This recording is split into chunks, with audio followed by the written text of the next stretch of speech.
વચનામૃત પાન 375 પત્રાંક 453 પત્રાંક 453 મુંબઈ પ્રથમ અષાઢ વદ ત્રીજ રવિ 1949. આ પત્ર સુભાગભાઈ પર છે. એમાં કૃપાલે લખે છે, મુમુક્ષુ જનના પરમ બંધા પરમ સ્નેહી શ્રી સૌભાગ્ય મોરબી. મુમુક્ષુ જનના પરમ બંધા પરમ સ્નેહી શ્રી સૌભાગ્ય મોરબી. સાધર્મિક વાત્સલ્ય ભાવ જે મુમુક્ષુ પ્રત્યે જોઈએ તે સૌભાગભાઈમાં હશે. એટલે કૃપાલે શું લખે, મુમુક્ષુ જનના પરમ બંધ. પરમ બંધ, પરમ એટલે ઉત્કૃષ્ટ, હિતસ્વી બંધુ, અને વળી પરમ સ્નેહી. મુમુક્ષુ પ્રત્યે જેને પરમ સ્નેહ છે, પરમ પ્રેમ છે, નિસ્વાર્થ પ્રેમ. મણીલાલ બોટાદલા વાલવાળાને ઠેકાણે લાવવામાં શું સ્વાર્થ હતો? માત્ર પરમાર્થ બુદ્ધિ, એનું કલ્યાણ થાય. વારંવાર શું દોડે છે? દીક્ષા લેવી છે. તો કે દીક્ષા તારે લેવી છે, પણ મારે લેવી છે. એમ કરીને કેવું ઠેકાણે લાવ્યા. એમ અનેક મુમુક્ષુઓનું હિત જેણે કર્યું હશે તે કૃપાલ દે કે મુમુક્ષુ જનના પરમ બંધા પરમ સ્નેહી શ્રી સૌભાગ્ય મોરબી. જેમ કે બ્રહ્મચારી લખ્યું કે આ સંસારમાં ખરેખર સદા કોણ? સર્વથી શ્રેષ્ઠ જ્ઞાની પુરુષ. સદાઈ સાચી સૃષ્ટિમાં છે સદગુરુની એક, અને બીજી તેના ભક્તની. બાકી જૂઠી અનેક, બીજી બધી જૂઠી સગાઈ છે. એટલે પોતાના વેવાઈઓ ગમે તે હોય એ ખરા સગા નહીં. ખરા સગા તો આત્માર્થી. સર્વથી શ્રેષ્ઠ જ્ઞાની પુરુષ. પછી બીજો નંબર મોક્ષો ન લાગે, કેમ કે જ્ઞાની અને જ્ઞાનીના આરાધક બે મોક્ષ માર્ગમાં છે. આપણને મોક્ષ માર્ગમાં બળ આપનાર કે સમાધિ માર્ગમાં પણ બળ આપનાર તો કાં તો જ્ઞાની કે જ્ઞાનીના આશ્રિત છે. એટલે એ જ ખરા સગા છે, એ જ ખરા બંધવ છે. મુમુક્ષુજનના પરમ બંધ પરમ સ્નેહી શ્રી સૌભાગ્ય મોરબી. અત્રે સમાધિનો યથાયોગ્ય અવકાશ નથી. સમાધિનો સ્વસ્વરૂપમાં સ્થિરતા જેને અત્યંત પ્રિય છે, પણ તેનો યથાયોગ્ય અવકાશ નથી. સ્વરૂપમાં મેં સ્થિતિ કરીને પરમાનંદનો અનુભવ કરીએ, પણ તેના માટે નિવૃત્તિની ઘણી જરૂર છે, પણ છે નહીં. અત્રે સમાધિનો યથાયોગ્ય એટલે જેવો જોઈએ તેવો અવકાશ નથી. હાલ કોઈ પૂર્વોપાર્જિત પ્રારબ્ધ એવા ઉદયમાં વર્તે છે. પૂર્વોપાર્જિત કોનું ઉપાર્જિત? પોતે જ. અમે કર્મ બાંધ્યા માટે અમારો દોષ છે, બીજાનો નથી. એટલે હાલ કોઈ પૂર્વોપાર્જિત પ્રારબ્ધ એવા ઉદયમાં વર્તે છે. ગઈ સાલના માર્ગશીર્ષ માસમાં અત્રે આવું થયું.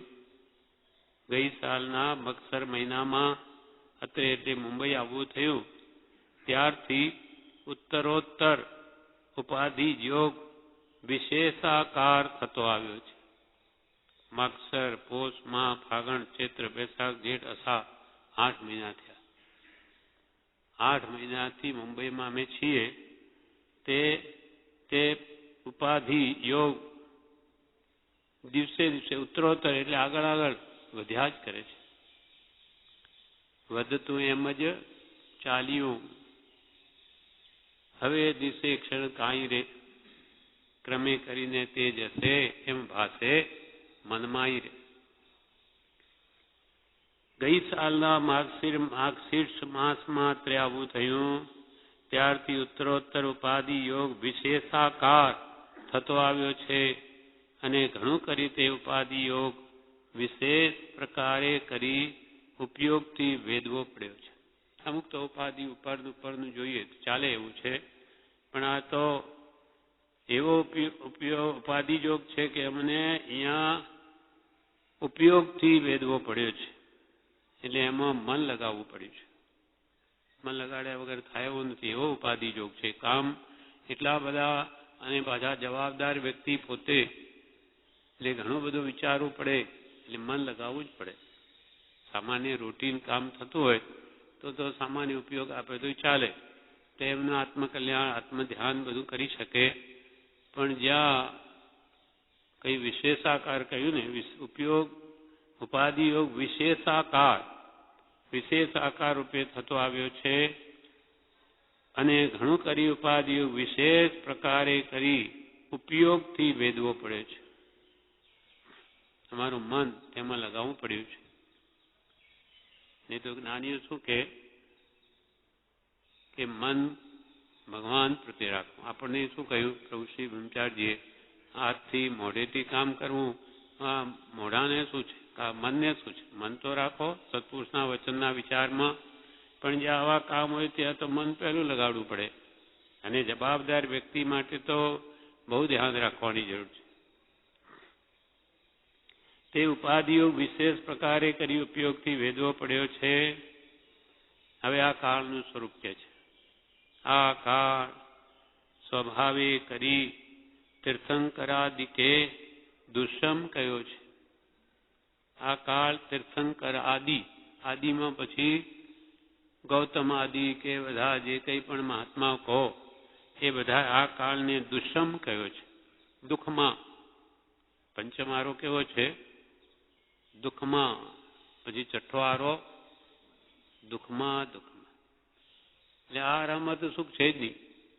ચોથો આરોમાં તો વળી દુઃખમાં સુખમાં હતો, અહીંયા તો કંઈ નથી, માત્ર દુઃખ જ છે. કેમ કે કેટલી બધી ઉપાધિ કરે ત્યારે નહીં જેવું ઇન્દ્રિય સુખ જીવ પામે. એટલે આ દુષ્મ કાળ છે. આ કાળ સ્વભાવે કરી તીર્થંકરાદિકે દુષ્મ કયો છે. તેમાં વિશેષ કરી પ્રયોગે અનાર્યપણા યોગ્ય થયેલા એવા આવા ક્ષેત્રો વિશે તે કાળ બળવાનપણે વર્તે છે. ભલે દુઃખ તો દુઃખમાં તો છે જ, દુષ્મ કાળ. તેમાં વળી આ મુંબઈ તે તો પ્રયોગે કરી, એટલે વર્તનને કરી, વર્તન વડે છે તો આર્ય ક્ષેત્ર. મુંબઈ એ પણ આર્ય ક્ષેત્ર છે, પણ તેમાં જીવોના વર્તન જોઈને લાગે છે કે અનાર્ય જેવું થઈ ગયું છે. ઉપાધિ તીર્થંકરાદિકે દુષ્મ કયો છે. તેમાં વિશેષ કરી પ્રયોગે અનાર્યપણા યોગ્ય થયેલા એવા અનાર્ય જેવું જ થઈ ગયું છે બધું વર્તન જીવોનું, એવા આવા ક્ષેત્રો વિશે તે કાળ બળવાનપણે વર્તે છે. એટલે આ કાળનું જોર આવા સ્થાનમાં વિશેષ ચાલે. લોકોની આત્મા પ્રત્યે યોગ્ય બુદ્ધિ અત્યંત હણાઈ જવા યોગ્ય થઈ છે. લોકોની આત્મા પ્રત્યે યોગ્ય એટલે આત્મા પ્રત્યે શ્રદ્ધા યોગ્ય બુદ્ધિ, આત્માની શ્રદ્ધા થાય એવી બુદ્ધિ મોટા ભાગે ગણાઈ જ ગઈ છે. આવા ક્ષેત્રો વિશે તે કાળ બળવાનપણે વર્તે છે. લોકોની આત્મા પ્રત્યે યોગ બુદ્ધિ અત્યંત હણાઈ જવા યોગ્ય થઈ છે.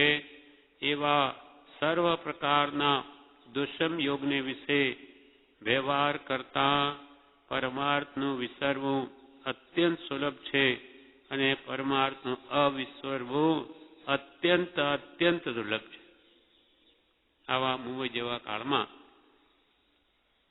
માત્ર જ્યાં દેહાધ્યાસની જ પોષણ છે, દેહની સુખાકારી માટે જ નિરંતર લોકો જાણે વિશેષ મંડ્યા રહે છે, ત્યાં આત્માની ક્યાં વાત છે? મોટો ભાગ એવો જ છે. એટલે લોકોની આત્મબુદ્ધિ, આત્માને કલ્યાણ થાય એવી બુદ્ધિ તો હણાઈ ગઈ છે, અને સર્વ પ્રકારના દુષ્મ યોગને વિશે અનંત કાળ પછી જ આવો કાળ આવે છે. અનંત કાળચક્ર વ્યતીત થઈ જાય આખા આ 6 આરા, 6 ને 6 સીધા 6 ઊંધા, ત્યારે કાળચક્ર કહેવાય. એવા અનંત વ્યતીત થા, અનંત કાળચક્ર, ત્યારે આવો સમય આવે. એવા સર્વ પ્રકારના દુષ્મ યોગ જ્યાં છે એ વિશે વ્યવહાર કરતા, એટલે આવા કાળમાં વ્યવહાર કરતા પરમાર્થનું વિસરવું તો અત્યંત સુલભ છે, અત્યંત સુલભ છે. આત્માને ભૂલવો, હવે આવી મોજ શોખની જગ્યામાં ત્યાં આત્મા સંબંધી વાત કરવી કે એનો ઉદ્ધાર કરવો અતિ વિકટ છે. ચારે બાજુ મોહ, મોહ ને મોહનું જ વાતાવરણ છે. એટલું બધું આકર્ષણ ચારે બાજુ છે. તેમાં પરમાર્થનું એટલે કે આત્માર્થનું વિસરવું એટલે ભૂલવું અત્યંત સુલભ છે. અને પરમાર્થનું અવિસરવું તો અત્યંત અત્યંત દુર્લભ છે. એટલે આત્માર્થ આવા મોહમય જગામાં ન ભૂલવો એ તો અતિ અતિ દુર્લભ છે. અતિ અતિ અત્યંત અત્યંત કર્યું 2 વાર. કેમ કે લોકો વર્તમાન સુખને જુએ છે. આત્માને કોણે જોયો છે? એક તો દેખાતો નથી, અરૂપી તત્વ છે, એટલે એના કરતા આ પ્રત્યક્ષ સુખ દેખાય છે. બધા ખાવાના, પીવાના, જોવાના, સૂંઘવા, સાંભળવા, હરવા, ફરવા, આ તો સુખ પ્રત્યેક દેખાય. અને તમે કહો આત્મામાં સુખ છે, ક્યાં સુખ છે?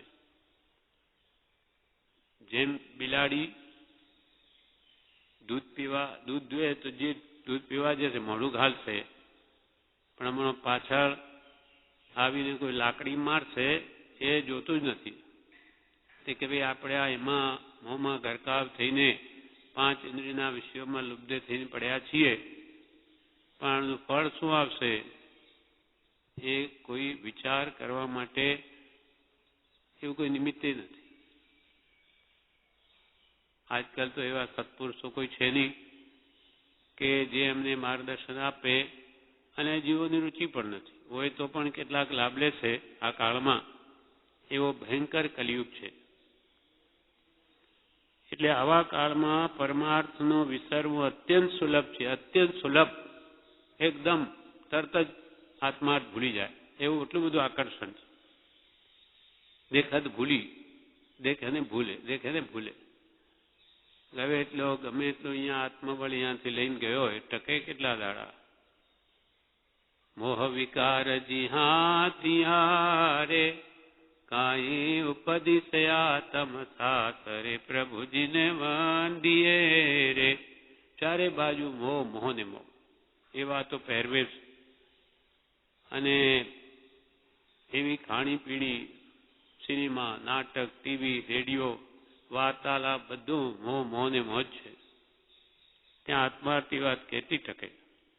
ને કોઈ કરે તોય મૂર્ખ ગણાય. જેમ વચમાં વાત આવેલી ને કે અહીંયા મોજ શોખ થતી હોય અને વેદ ભણવા બેસે. કથામાં ઋષભદેવ ભગવાનના ચરિત્રમાં રાજાએ કહ્યું કે ભાઈ આ તો હવે જુવાની છે, મોજ શોખનો સમય છે, તમે આ વેદની ધર્મની વાત કરો એ કઈ શોભે? એ તો વૃદ્ધાવસ્થામાં શોભે, હમણાં ક્યાંથી શોભે? એમ અમે અહીંયા મોજ શોખમાં બધા પડ્યા છે, તમે આત્માની વાત કરો, ક્યાં છે આત્મા? એટલે ગળે ઉતરે જ નહીં. એટલે કૃપાળુ કે પરમાર્થનું વિસરવું તો આવા સ્થાનમાં અત્યંત સુલભ છે, અને પરમાર્થનું અવિસરવું, આત્માર્થ ન ભૂલવો, તે તો અત્યંત અત્યંત દુર્લભ છે, અતિ અતિ કઠિન છે. આનંદ ગંજીએ 14મા દિનના સવન્ય વિશે કહ્યું છે. તેમાં આવા ક્ષેત્રનું દુષ્મપણું એટલી વિશેષતા છે. આનંદ ગંજી ત્યાં આજે 300 વર્ષ થઈ ગયા.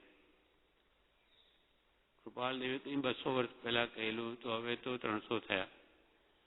તો તે સમયમાં જે કાળ હતો તેનાથી તો કેટલું બધું બગડી ગયું છે. કૃપાલદેવ 100 વર્ષ પહેલા વળી લખે છે કે આનંદ ગંજીએ 14મા દિનના સવને વિશે કહ્યું છે. તેમાં આવા ક્ષેત્રનું દુષ્મપણું એટલી વિશેષતા છે, અને આનંદ ગંજીના કાળ કરતા, એટલે જે કાળમાં આનંદ ગંજી થયા તે સમય કરતા વર્તમાન કાળ વિશેષ દુષ્મ પરિણામી વર્તે છે. વિશેષ દુષ્મ પરિણામ. અહીંયા હમણાં તો ગુરુઓ પણ કેવા, તેનું પણ આનંદગંજીએ આ ધાર તરવારનીમાં કહ્યું, ગચ્છના ભેદ બહુ નયન નિહાળતા, તત્વની વાત કરતા ન લાજે, ઉદર ભરણાદિ નિજ કાજ કરતા થકા, મોહ નડિયા કળી કાળ રાજે. કળીકાળનું રાજ્ય વર્તે છે. એટલે બધા જ્ઞાની પુરુષની હોવાથી ગચ્છના ભેદ પાડી દા. બધા ગચ્છના ભેદ બહુ નયણ નિહાળતા. એક ગચ્છો એટલે બે આચાર્ય હોય તો બે જુદું બતાવે, એવું પણ બન્યું છે અમુક સંપ્રદાયમાં. એક તો આચાર્ય હોય પણ બીજાને બન્યું એટલે શું કરે, એટલે એનાથી પેલો આમ છે તેમ છે કરીને પોતાનો અમુક શ્રાવકોને લઈને જુદા પાછા આચાર્ય બની ગયા. એમ ગચ્છના ભેદ પાડે છે. અને આમે કેટલા ગચ્છ થઈ ગયા. ભગવાન મહાવીર સ્વામીના સમયમાં કેટલા ગચ્છ હતા? એક ગચ્છ નો હતો તો 84 ગચ્છ કૃપાલદેવ કે છે તે સમયમાં. તો આજે તો કેટલા છે? એમ ગચ્છના ભેદ બહુ નયણ નિહાળતા. પછી ઉપરથી તત્વની વાત કરે.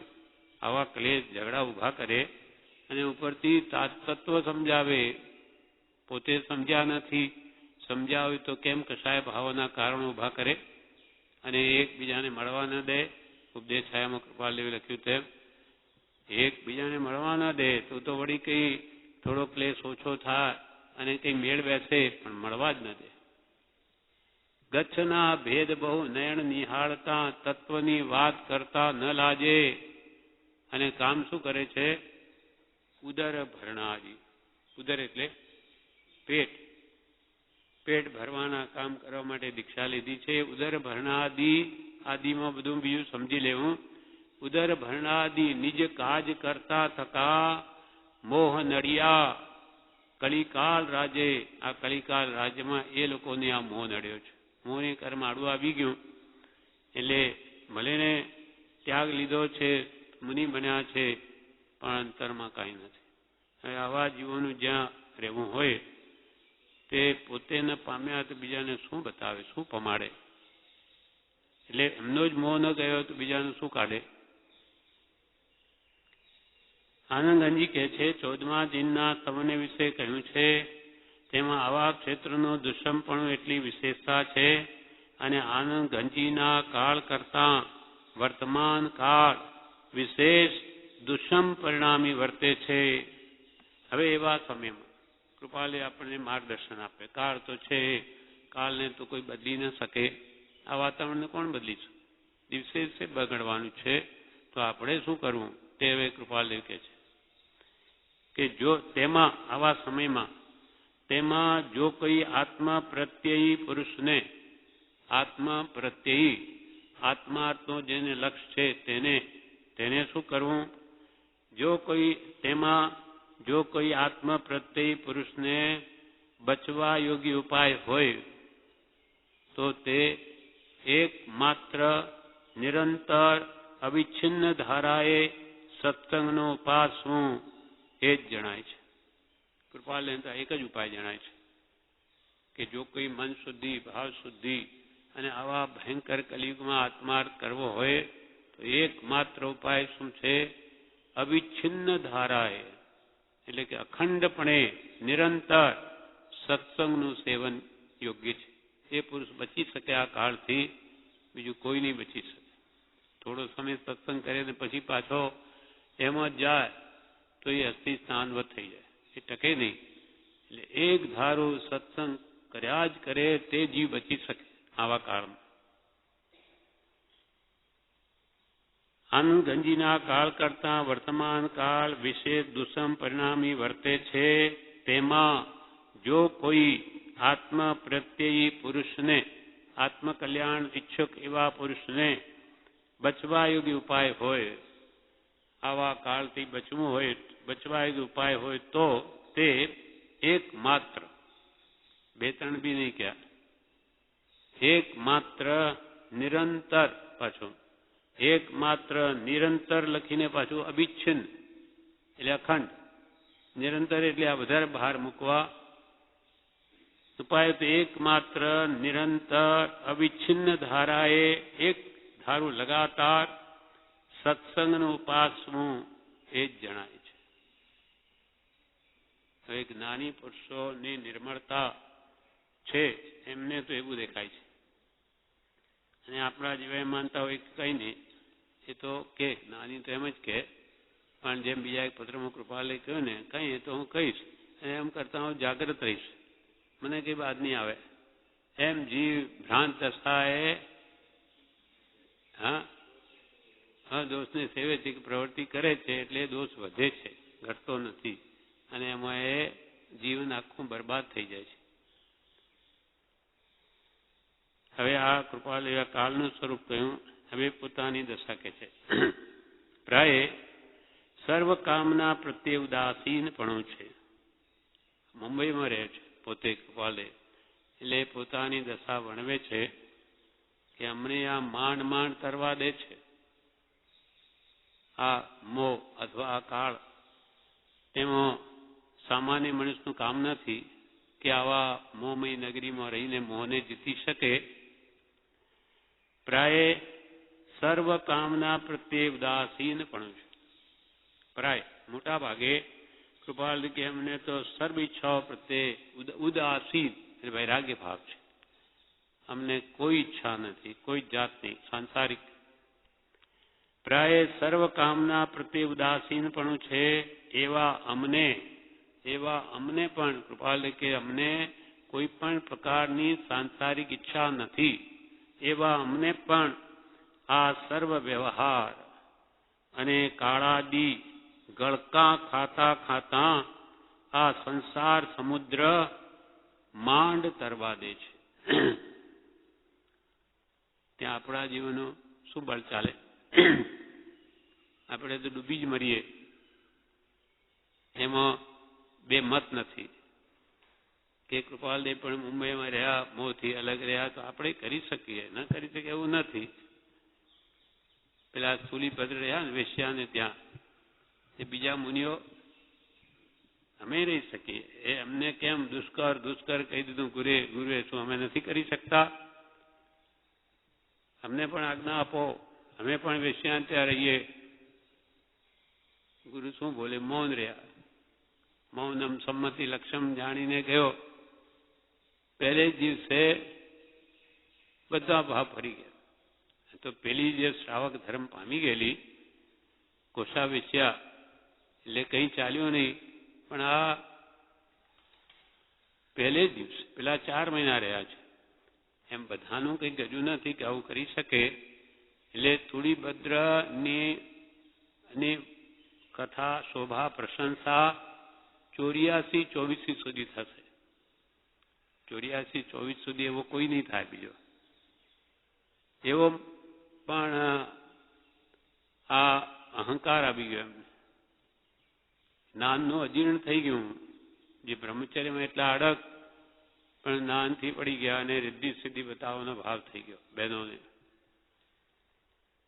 તેમ આપણું ગજુ નથી. કૃપાલ કે આ પ્રાય સર્વ કામના પ્રત્યે અમને ઉદાસીન પણ છે. એવા અમને પણ આ સર્વ વ્યવહાર અને કાળાદી આ સમય એવો છે અથવા વાતાવરણ ગળતા ખાતા ખાતા સંસાર સમુદ્ર માંડ તરવા દે છે. તથાપિ આપણને તો વ્યવહારને શું કહ્યું પૂજ્યપાદ સ્વામીએ?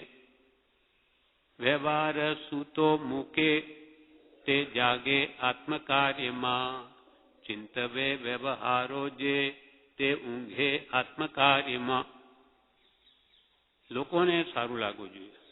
એવું જો હંમેશા એની દ્રષ્ટિ રહેતી હોય કે આપણે દરેક કામ એવું કરવું લોકોને ગમે, પ્રશંસા કરે, એટલે લોક દેખામણ એની બધી ક્રિયા હોય તો કે જે આત્માર્થ ન સાધી છે, એનો આત્માર્થ સૂઈ જાય.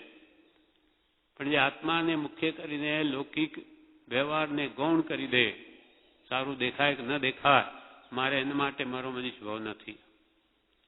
જેમ 2 દિવસ પહેલા સવનમાં આવેલો કે એક બાજુ તો ભરત ચક્રવર્તી. અહીંયા તો ચક્રરત્ન આયુષશાલામાં પ્રગટ્યું છે, આ બાજુ ભગવાને કેવળદાન થયું છે, તો મારે અને આ બાજુ પુત્રનો જન્મ થયો છે, તો આમાં મારે પહેલો ઉત્સવ કોનો કરવો? પછી મનમાં વિચારીને કહ્યું કે રીઝવવો એક સાઈ લોકતે વાત કરેરી. ખટપટ ભાંજ પડી રહી, બીજે બધો છોડ, મારે તો આ સાઈને રીઝવવો છે, મારા ભગવાનને રીઝવવા છે, એટલે પહેલું હું તો આ કરીશ. ચક્રરત્ન નહીં અને પુત્રોનો નહીં, ભગવાનનો ઉત્સવ કરીશ. એમ અને આવો સંસાર તે અમને આ સર્વ એટલે વ્યવહાર જે સૂતો મૂકીને પહેલા આત્માર્થનો લક્ષ્ય રાખે તે જીવ કલ્યાણ કરી શકે. બાકી દુનિયાને પણ સારું દેખાડવું છે નહીં સાધીશ. તેમ કૃપાલે કહ્યું કે આ જગતને રૂડું દેખાડવા અનંતવાર પ્રયત્ન કર્યો, તેથી કંઈ રૂડું થયું નથી. હવે તો આત્માનું રૂડું થાય એમ કરીએ, પછી લોકો ગમે તેમ કે કૃપાલયની નિંદા કરતા હતા આ સ્થાનકવાસીઓ. પેલો મૂર્તિનો એમને નિષેધ કરીને તરફેણ કરી કે મૂર્તિની આવશ્યકતા છે, એટલે જૂઠા ભાઈ કે આ તમારી કે લોકો નિંદા કરે છે, તો કે અમને બધી સ્મૃતિમાં છે. લોકો ગમે તેમ કે આપણે ક્યાં આડે, આપણે તો જ્યાં આત્મકલ્યાણ થતું એ કરી લેવું, આપણે એ તરફ જોવું જ નહીં, એ અમને સ્મૃતિમાં છે, અમને ખબર છે. લોકો તો આપણે ગમે એટલું સારું કામ કરીશું તો પણ બધાને કંઈ ગમે જેવું નથી.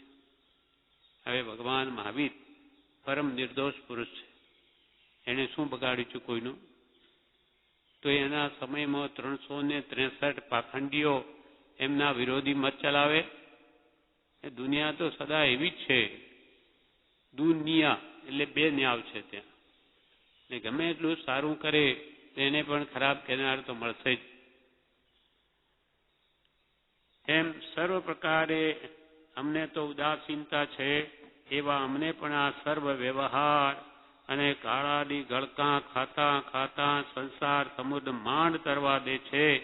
તથાપિ સમયે સમયે તે પરિશ્રમનો અત્યંત પ્રસ્વેદ ઉત્પન્ન થયા કરે છે. એટલું બધું કામ કરવું પડે એટલે થાક લાગે છે. પરિશ્રમથી અત્યંત પ્રસ્વેદ એટલે પરસેવો એ ઉત્પન્ન થયા કરે છે, અને ઉતાપ ઉત્પન્ન થઈ એકદમ બળતરા થાય અંતરમાં, એટલે કે એક પ્રકારની પીડા થાય. આવું અમારે કામ કરવાનું, ક્યાં અંતરની ભાવનાને કેવું કરવું પડે, સાવ વિપરીત, બિલકુલ નથી ગમતું છતાં. અને ઉતાપ એટલે બળતરા ઉત્પન્ન થઈ સત્સંગ રૂપ જળની તૃષા અત્યંતપણે રહ્યા કરે છે. કેમ કે આ સંસારની બળતરામાં એકદમ શીતળ જળ સમાન સત્સંગ જ છે, કે અંતર હૃદયને ઠારે છે, શાંત કરે છે.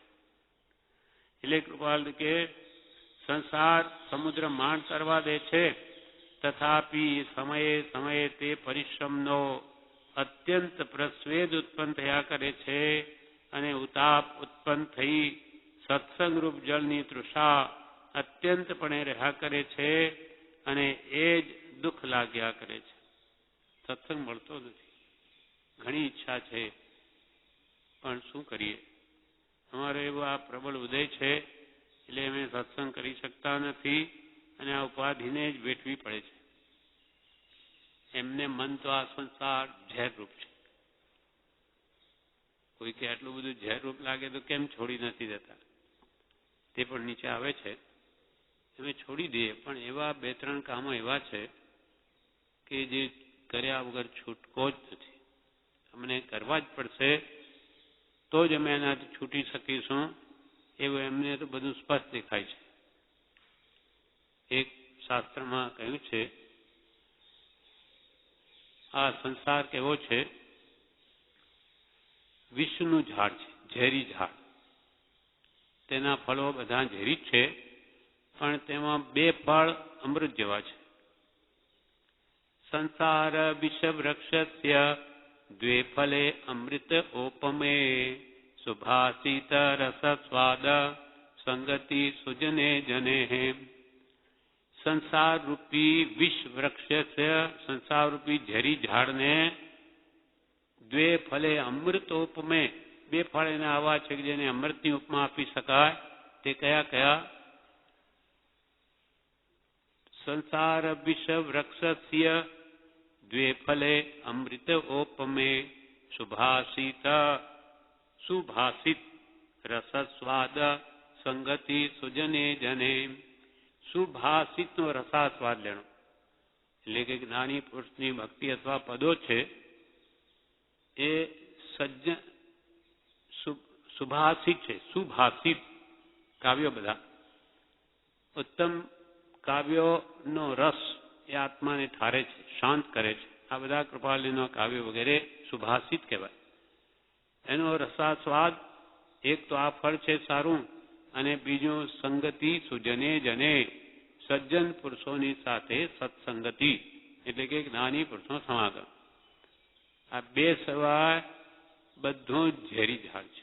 એટલે આ સંસારમાં ક્યાંય સુખ શાંતિ છે જ નહીં. જ્ઞાની પુરુષ અને જ્ઞાની પુરુષના વચનામૃત સુભાષિત એના સિવાય ક્યાંય સુખ નથી. તેમ કૃપાલ કે એમને આવું બેસીને આ બધું કરવું પડે એટલે પરિશ્રમનો અત્યંત પ્રસ્વેદ ઉત્પન્ન થયા કરે છે. અને ઉતાપ ઉત્પન્ન થઈ એટલે બળતરા આ સંસારની ઉત્પન્ન થઈને સત્સંગ રૂપી જળની તૃષા તરસ, સત્સંગ રૂપી જળની તૃષા અત્યંતપણે રહ્યા કરે છે. અને એ દુઃખ લાગ્યા કરે છે. દુઃખ એમ લાગે કે જે ઈચ્છે તે મળતું નથી. છતાં કૃપાલી શું કે છે, ભલે અમને પરિશ્રમ પડે, થાક લાગે, બધું થાય છે, એમ છતાં પણ હવે કે છે એમ છતાં પણ આવો વ્યવહાર ભજતા દ્વેષ પરિણામ તે પ્રત્યે કરવા યોગ્ય નથી. કે આ મને ક્યાં આવી ગયું, આ ક્યારે દૂર થશે, એવો પણ કોઈ ભાવ નથી. એમ છતાં પણ આવો વ્યવહાર ભજતા દ્વેષ પરિણામ તે પ્રત્યે કરવા યોગ્ય નથી. અમને એના પ્રત્યે કોઈ દ્વેષ બુદ્ધિ નથી. છે અમારું જ બાંધેલું આવ્યું છે, એને ક્ષમતાએ ભોગવીને એનાથી નિવૃત્ત થવું છે. એટલે દ્વેષ પરિણામ તે પ્રત્યે કરવા યોગ્ય નથી એવો જે સર્વજ્ઞાની પુરુષોનો અભિપ્રાય તે વ્યવહાર પ્રાય સમતા ભાવે કરાવે છે. જ્ઞાની પુરુષોનો આવો અભિપ્રાય છે કે આપણા કર્મ પ્રમાણે જે ઉપાધિ આવી હોય તેને સમભાવે ભેદવી, એના પ્રત્યે દ્વેષ બુદ્ધિ ન લાવવી.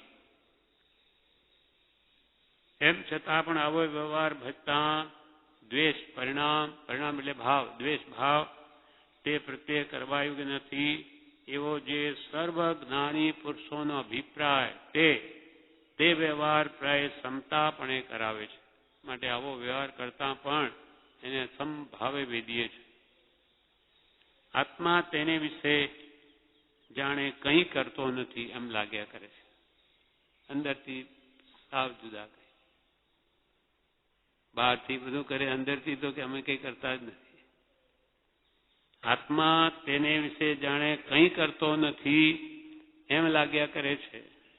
એટલે કરતા ભાવ છે જ નહીં, માત્ર જ્ઞાતા દ્રષ્ટા કરીએ છીએ, હાથથી કરીએ, બધું કરીએ, બોલીએ, અંદરથી મારું જ નથી. તેમાં શું મારા પણ હોય, જેને આમ મમતતો નથી, એના બધું જ કર્મ પ્રમાણે જેમ કર્મ દોરાવે તેમ દોરે, મશીનરીની જેમ. અંતરમાં મમત ભાવ નથી એટલે બંધ નથી, મમતાથી બંધાય છે. નિર્મમ જીવ મુકાય યા તે ગાઢ પ્રયત્ને નિર્મમ કરો ઉપાય. એટલે એ કાર્યો પ્રત્યે જેને અંતરથી આસક્તિ નથી માટે એમને કોઈ બંધ નથી. બધું કરીને જેમ જેમ કરે છે તેમ છૂટા થાય છે. આત્મા તેને વિશે જાણે કંઈ કરતો નથી એમ લાગ્યા કરે છે.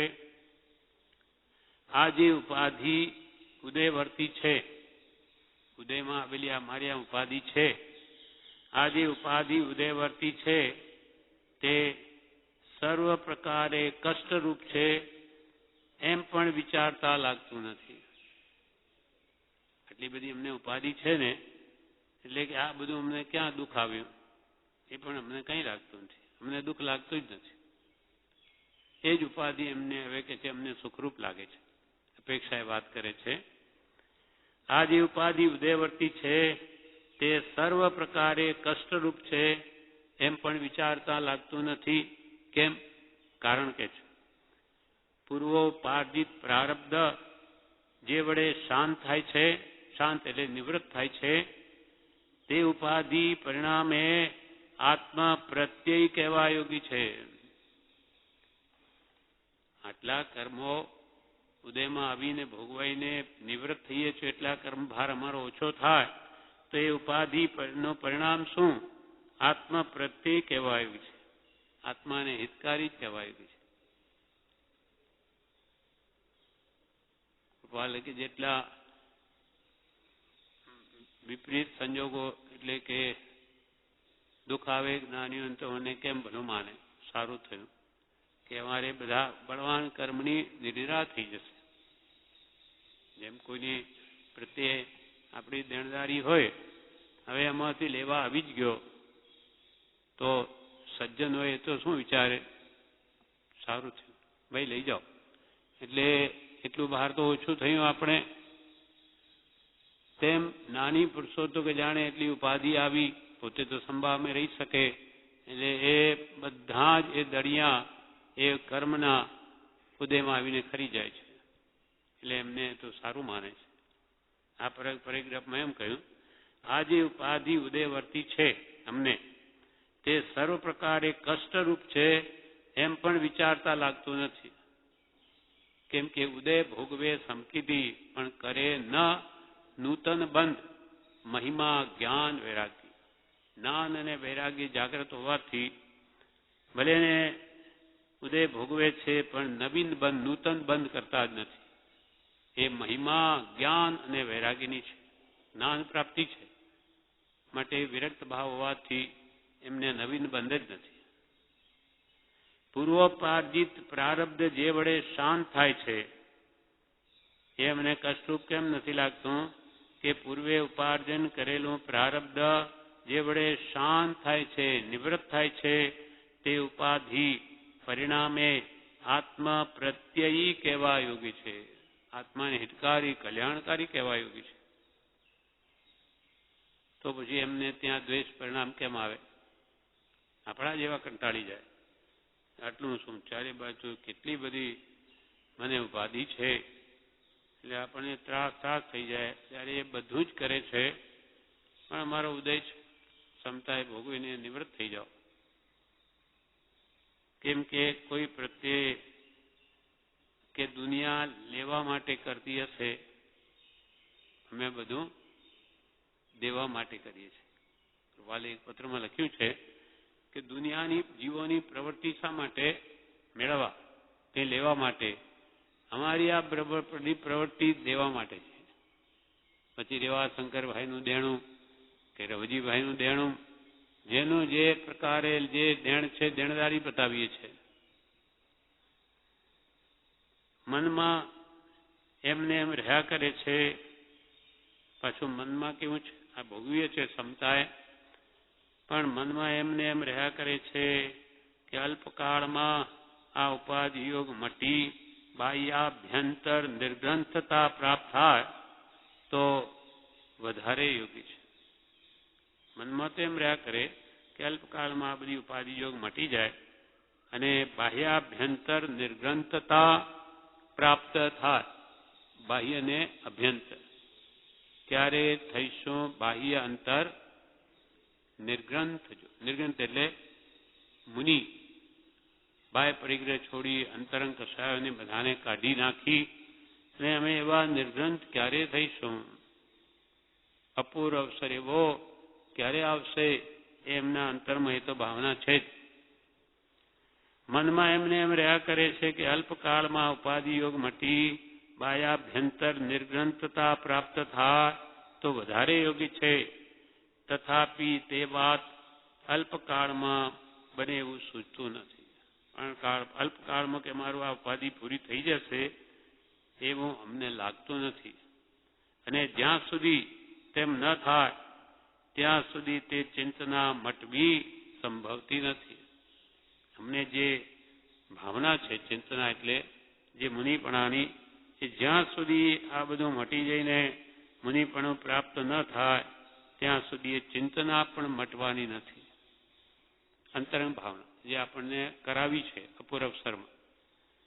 અને જ્યાં સુધી તેમ ન થાય, એટલે કે આ ઉપાધિ બધી નાશ ન પામે ત્યાં સુધી તે ચિંતના એટલે તેની ભાવના મટવી સંભવતી નથી. બીજો બધો વ્યવહાર, સૌભાગભાઈને લખે છે, બીજો બધો વ્યવહાર વર્તમાનમાં જ મૂકી દીધો હોય તો તે બને એવું છે. સૌભાગભાઈ બીજા કહેતા હશે કે ભાઈ તમે હવે જલ્દી નિવૃત્તિ લો તો અમારું કલ્યાણ થાય, બીજાનું થાય. બીજો બધો વ્યવહાર વર્તમાનમાં જ મૂકી દીધો હોય તો તે બને એવું છે. 2-3 ઉદય વ્યવહાર એવા છે કે જે ભોગવ્યે જ નિવૃત્ત થાય એવા છે. બીજા બધા તો જ્ઞાન ધ્યાનથી માનો ખપાવી દઈએ, પણ 2-3 ઉદય વ્યવહાર એવા છે કે જે ભોગવ્યે જ નિવૃત્ત થાય એવા છે, નિકાચિત છે, તે ભોગવવા જ પડશે. અને કષ્ટે પણ તે વિશેષ કાળની સ્થિતિમાંથી અલ્પકાળમાં વેદી શકાય નહીં એવા છે. ફરી શું કહ્યું કે અમારે 2-3 ઉદય એવા છે, પણ એને ખૂબ શરીરે ભલે કષ્ટ પડે પણ એને જલ્દી ભોગવી નાખીએ. અને કષ્ટે પણ તે વિશેષ કાળની સ્થિતિમાંથી અલ્પકાળમાં લાવી દઈએ. માનો ભલે ને અમારા શરીરને કષ્ટ પડે પણ તે વિશેષ કાળની સ્થિતિમાંથી અલ્પકાળમાં વેદી શકાય નહીં એવા છે. એટલે ઉદીર્ણા કરીને પણ નાશતા એવા નથી. તો અમે વિશેષ બળ કરીને ભલે ને શરીરનું જે સમય થાય પણ વિશેષ કાળની સ્થિતિમાંથી અલ્પકાળમાં લાવી દઈએ અને એને વેદી લઈએ, પણ તે પણ થઈ શકે તેમ નથી. અને કષ્ટે પણ તે વિશેષ કાળની સ્થિતિમાંથી અલ્પકાળમાં વેદી શકાય નહીં એવા છે. અને તે કારણે કરી મૂર્ખની પેઠે આ વ્યવહાર ભજ્યા કરીએ છીએ. મૂર્ખની પેઠે શું કરીએ? કેવી મૂર્ખાઈ છે! અંતરથી બિલકુલ ગમતું નથી, બહાર આ બધું કરવું પડે છે, એટલે પોતે કે એમાં મૂર્ખની પેઠે કરવું. કેમ કે અંતરમાં જ્ઞાન દશા છે, નિર્ગ્રંથ હૃદય છે અને બહાર વણિક વેશ છે. તે જોઈ કૃપાલને કોટી કોટી વિચાર થયા કરે છે. શું કરવું? હાથની વાત નથી.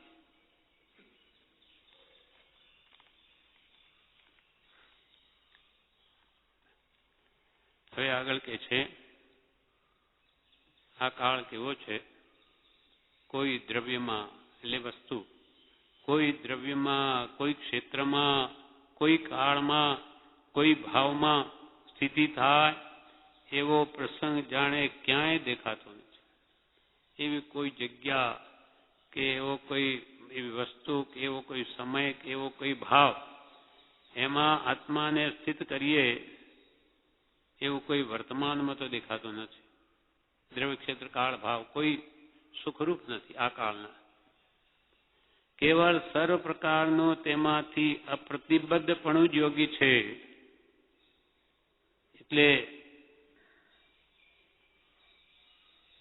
એટલે બધામાંથી અલિપ્ત રહેવું એ જ યોગી છે.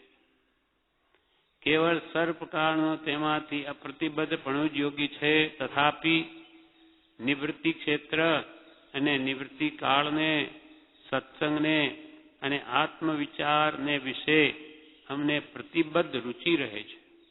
રુચિ તો અમારી એવી છે કે નિવૃત્તિ ક્ષેત્ર હોય અને નિવૃત્તિ કાળ હોય, એટલે જે સમયમાં સંસારના પ્રસંગોથી નિવૃત્ત થાય, જેમ કૃપાલે અમુક 4-6 મહિના વેપાર છોડીને નીકળી જતા, એ એમના માટે નિવૃત્તિ સમય છે, નિવૃત્તિ કાળ છે. અને સત્સંગને અને આત્મવિચારને વિશે અમને પ્રતિબદ્ધ રુચિ રહે છે. એટલે ત્યાં અમારી વૃત્તિ બંધાયેલી રહે છે. અમને આમાં આ તો ગમે જ છે. નિવૃત્તિ ક્ષેત્ર હોય, નિવૃત્તિ કાળ હોય, સત્સંગ હોય ને આત્મવિચાર હોય, એ વિશે અમને પ્રતિબદ્ધ રુચિ રહે છે. તે જો કોઈ પ્રકારે પણ જેમ મને તેમ થોડા કાળમાં થાય તે જ ચિંતનામાં અહો રાત્ર વર્તીએ છીએ. અહો રાત્ર, રાત દિવસ મારી એ જ કામના છે કે આ બધામાંથી નીકળી જઈ અને જેમ મને તેમ થોડા કાળમાં આમાંથી નીકળી જઈએ. બસ રાત દિવસ એ જ ચિંતના રહે છે, એ જ વિચારણા રહે છે. આપના સમાગમની હાલમાં વિશેષ ઈચ્છા રહે છે, કેમ કે યોગ્ય જીવ છે, એમના અંતઃકરણને સમજી શકે એવા સૌભાગભાઈ છે. આપના સમાગમની હાલમાં વિશેષ ઈચ્છા રહે છે, તથાપિ તે માટે કંઈ પ્રસંગ વિના યોગ ન કરવો એમ રાખવું પડ્યું છે અને તે માટે બહુ વિક્ષેપ રહે છે. કે આપના સમાગમની ભાવના તો રહે છે, પણ તે માટે કંઈ પ્રસંગ બન્યા પ્રસંગ વિના, કોઈ પ્રસંગ હોય તો એ નિમિત્તે અમે અહીંયાથી નીકળી જઈએ અને આપણે સત્સંગ કરીએ, પણ તે માટે કંઈ પ્રસંગ વિના યોગ ન કરવો એમ રાખવું પડ્યું છે. અમે એમના આમ નીકળી જઈએ તો કદાચ દુકાનમાં ભાગીદારો પણ કે ભાઈ કારણ શું છે, એટલે એવો કોઈ પ્રસંગ દેખાતો નથી, એટલે અહીંયા રોકાવું પડ્યું છે અને તે માટે બહુ વિક્ષેપ રહે છે. તમને પણ ઉપાધિ યોગ વર્તે છે, તે વિકટપણે વેદાય એવો છે, તથાપિ મૌનપણે સમતાથી તે ભેદવો એવો નિશ્ચય રાખજો. એમને છે તેમ સૌભાગભાઈને પણ આજીવિકાની અડચણે છે, એટલે એમને ઉપાધિ યોગ તો એમને છે, એટલે તમને પણ ઉપાધિ યોગ વર્તે છે, તે વિકટપણે વેદાય એવો છે. ભલે વિકટપણે વેદાય એવો છે, તથાપિ તો પણ મૌનપણે, એટલે સંકલ્પ વિકલ્પ રહિતપણે, એના સંબંધી કંઈ વિકલ્પ કર્યા વગર મૌનપણે સમતાથી તે ભેદવો એવો નિશ્ચય રાખજો. અને સમતાએ ભેદશો શું થશે? તે કર્મ ભેદવાથી, એટલે સમતાએ ભેદવાથી અંતરાયનું બળ હળવું થશે. તમારે અંતરાયમાં ઉદય છે, લાભા અંતરાય નથી લાભ થતો, પણ તમે સમતાએ જો ભેદશો તો અંતરાય હળવો પડી જશે. વિશેષ મને કેમ મળતું નથી, બહુ જાવા મારશો તો એ નહીં, પણ ઉડતો વધી જાય અંતરાય. એટલે સમતાથી તે ભેદવો એવો નિશ્ચય રાખજો. તે કર્મ ભેદવાથી અંતરાયનું બળ હળવું થશે. એ કર્મને સમતાએ તમે ભેદી લેશો તો એની તાકાત ઘટી જશે. શું લખીએ અને શું કહીએ? એક આત્મા વાર્તામાં જ અવિચ્છિન્ન કાળ વર્તે એવા તમારા જેવા પુરુષના સત્સંગના અમે દાસ છીએ. અત્યંત વિનયપણે અમારો ચરણ પ્રત્યે નમસ્કાર સ્વીકારજો, એ જ વિનંતી. શું લખીએ અને શું કહીએ? સ્થિતિ અમારી એવી છે અને તમારી એવી છે. હવે શું લખીએ અને શું કહીએ? એક આત્મવાર્તામાં જ, બીજી કોઈ વાત નહીં, અંતરથી રુચિ જ છે. એક આત્મવાર્તામાં જ અવિચ્છિન્ન કાળ વર્તે, અખંડ પદે આત્મવિચારમાં સમય વ્યતીત થાય એવા તમારા જેવા પુરુષના સત્સંગના અમે દાસ છીએ. કોણ ગુરુને કોણ દાસ છે? જ્ઞાનીઓને એવું છે જ નહીં, આ મારો શિષ્ય છે અથવા ભક્તિનો કરતા જે માટે મારો છે એમ કેમ લખી દઉં અમે તમારા દાસ છીએ? આપણે પણ વ્યવહારમાં નહીં કરીએ. નોકર હોય ને એને આવું કહીએ નહીં, ભલે ભગવાનનું ભક્ત હોય. અમે કઈ તમારા દાસ છીએ? અમે તમારા ગુરુ છીએ. પણ કૃપાલ આખા જગતના શિષ્ય થવાનું જેને દ્રષ્ટિ વેદી નથી તે ગુરુ થવાને યોગ્ય નથી. આખા જગતના શિષ્ય થઈને બેઠા છે કૃપાલે, ગુરુ નહીં, માટે જ સાચા ગુરુ છે. એમને ગુરુ થવાનો ભાવ જ નથી. એ તો આખા જગતના શિષ્ય થઈને શિષ્ય થવારૂપ દ્રષ્ટિ જેણે વેદી નથી એમને કે અમે તો તમારા બધા દાસાન દાસ છીએ, તમે ખાલી આપણે એમ જ કહીએ અમે તમારા દાસ છીએ, અને કોઈ આપણને કહી દે તું મારો દાસ છે તો તરત જ મોડું ફરી જાય.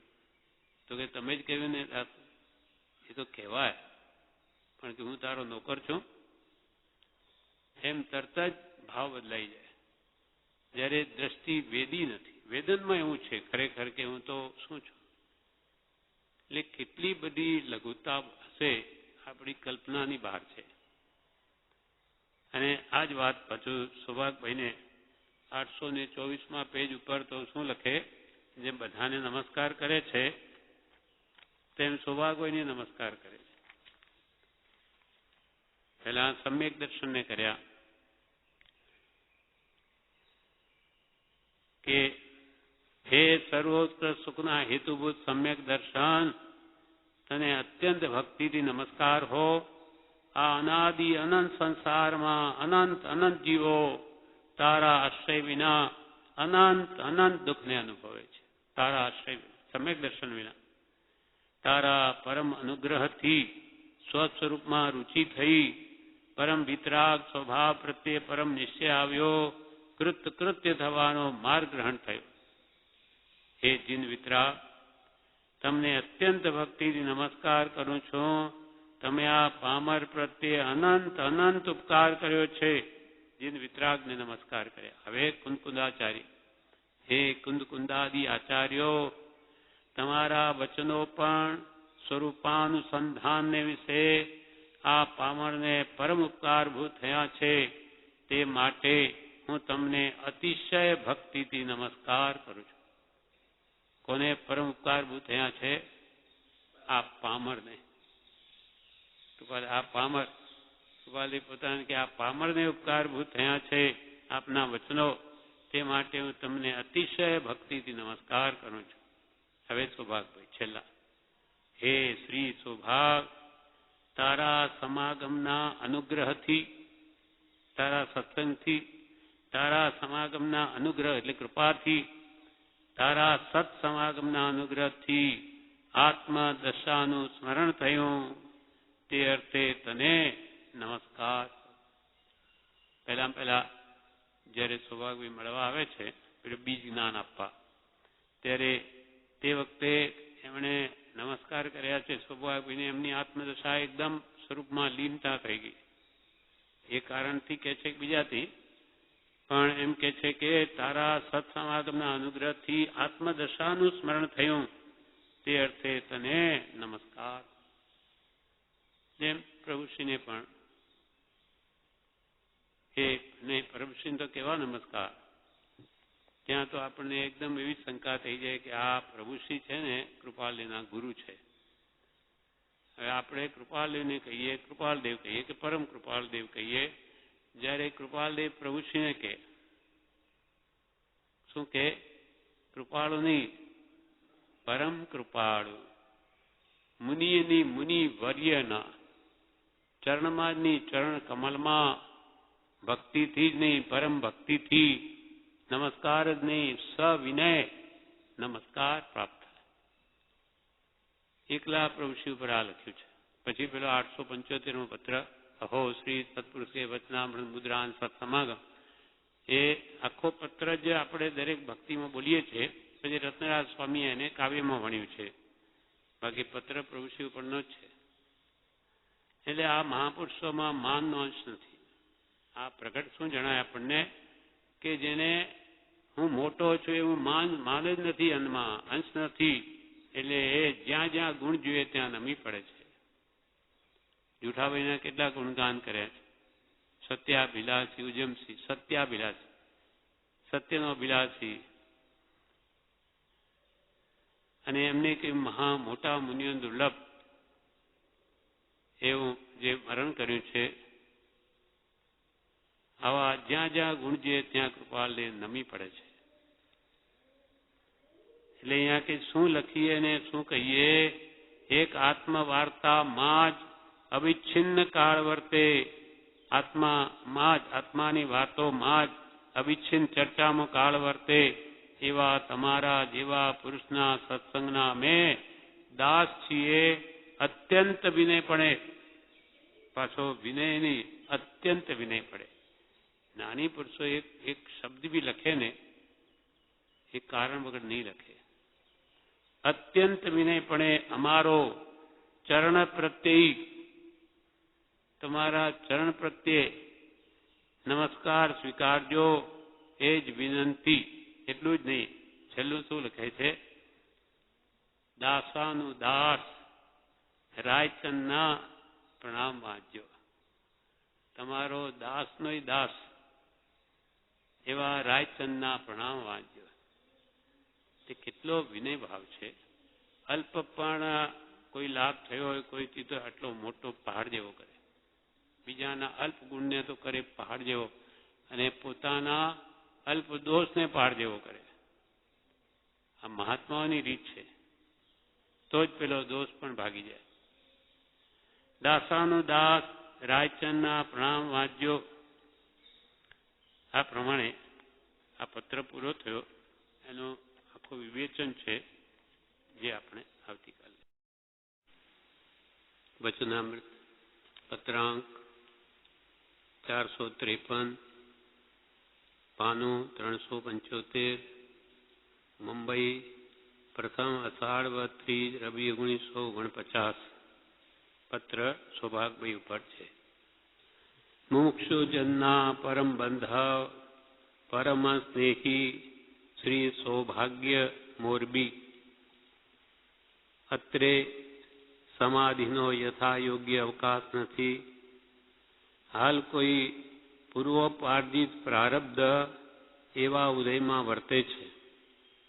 ગઈ સાલના માર્ગશીર્ષ માસમાં અત્રે આવું થયું. ત્યારથી ઉત્તરોત્તર ઉપાધિ યોગ વિશેષાકાર થતો આવ્યો છે, અને ઘણું કરી તે ઉપાધિ યોગ વિશેષ પ્રકારે કરી ઉપયોગથી વેધવો પડ્યો છે. આ કાળ સ્વભાવે કરી તીર્થંકરાદિકે દુષ્મ કહ્યો છે, તેમાં વિશેષ કરી પ્રયોગે અનાર્યપણા યોગ્ય થયેલા એવા આવા ક્ષેત્રો વિશે તે કાળ બળવાનપણે વર્તે છે. લોકોની આત્મ પ્રત્યે યોગ્ય બુદ્ધિ અત્યંત હણી જવા યોગ્ય થઈ છે. એવા સર્વ પ્રકારના દુષ્મ યોગને વિશે વ્યવહાર કરતા પરમાર્થનું વિસરવું અત્યંત સુલભ છે, અને પરમાર્થનું અવિસરવું અત્યંત દુર્લભ છે. આનંદ ગંજીએ 14મા જીનના તમને વિશે કહ્યું છે, તેમાં આવા ક્ષેત્રનું દુષ્મપણું એટલી વિશેષતા છે, અને આનંદ ગંજીના કાળ કરતાં વર્તમાન કાળ વિશેષ દુષ્મ પરિણામી વર્તે છે. તેમાં જો કોઈ આત્મ પ્રત્યયી પુરુષને બચવા યોગ્ય ઉપાય હોય તો તે એકમાત્ર નિરંતર અવિચ્છિન્ન ધારાએ સત્સંગનું ઉપાસવું એ જ જણાય છે. પ્રાય સર્વકામના પ્રત્યે ઉદાસીનપણું છે એવા અમને પણ આ સર્વ વ્યવહાર અને કાળાદિ ગળકાં ખાતા સંસાર સમુદ્ર માણ તરવા દે છે.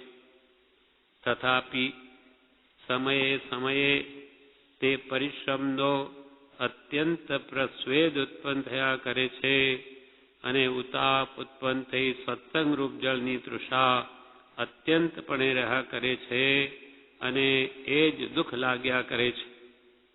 એમ છતાં પણ આવો વ્યવહાર ભજતા દ્વેષ પરિણામ તે પ્રત્યે કરવા યોગ્ય નથી, એવો જે સર્વજ્ઞાની પુરુષોનો અભિપ્રાય તે વ્યવહાર પ્રાય સમતાપણે કરાવે છે. આત્મા તેને વિશે જાણે કંઈ કરતો નથી એમ લાગ્યા કરે છે. આ જે ઉપાધિ ઉદયવર્તી છે તે સર્વ પ્રકારે કષ્ટરૂપ છે એમ પણ વિચારતા લાગતું નથી. પૂર્વોપાર્જિત પ્રારબ્ધ જે વડે શાંત થાય છે તે ઉપાધિ પરિણામે આત્મા પ્રત્યયી કહેવા યોગ્ય છે. મનમાં એમને એમ રહ્યા કરે છે કે અલ્પકાળમાં આ ઉપાધિયોગ મટી બાહ્યાભ્યંતર નિર્ગ્રંથતા પ્રાપ્ત થાય તો વધારે યોગ્ય છે.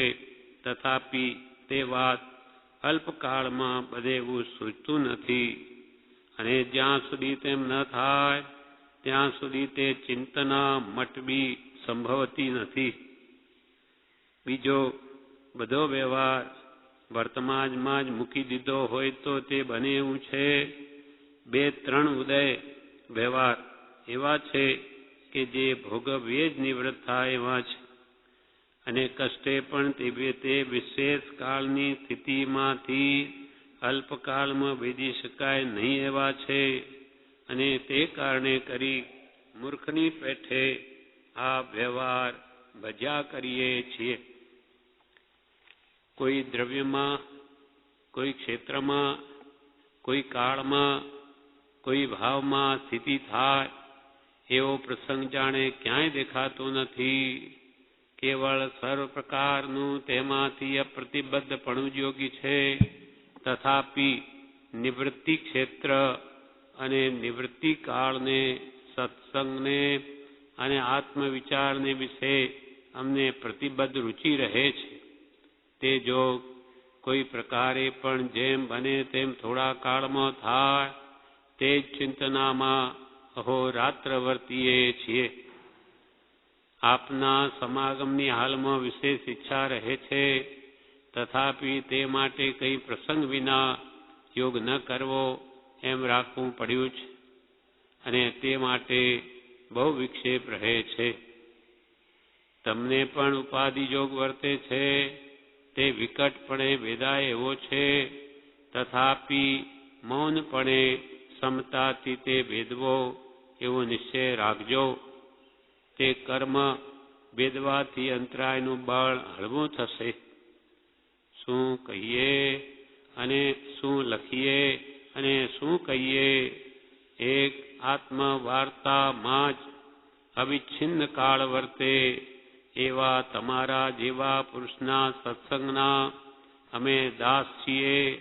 અત્યંત વિનયપણે અમારો ચરણ પ્રત્યે નમસ્કાર સ્વીકારજો. એ જ વિનંતી દાસાનુદાસ રાયચંદના પ્રણામ વાંચજો. આ પત્ર કાલે આપણે વાંચી ગયા છે. હવે આજે એનું વિવેચન વાંચીએ છીએ. બધા અમૃત ભાગ 2 વચનામૃત વિવેચન પાનું 129 પત્રાંક 453 નું વિવેચન. પૂજ્યશ્રી કહે આખો લોક ઠાંસી ઠાંસીને જીવોથી ભરેલો છે. આખો લોક ઠાંસી ઠાંસીને જીવોથી ભરેલો છે. આખો લોક લોકાકાશ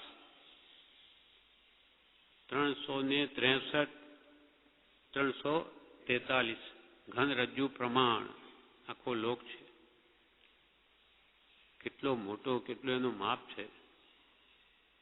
તે કે છે આખો જ બધો ઠાંસી ઠાંસીને જીવોથી ભર્યો છે.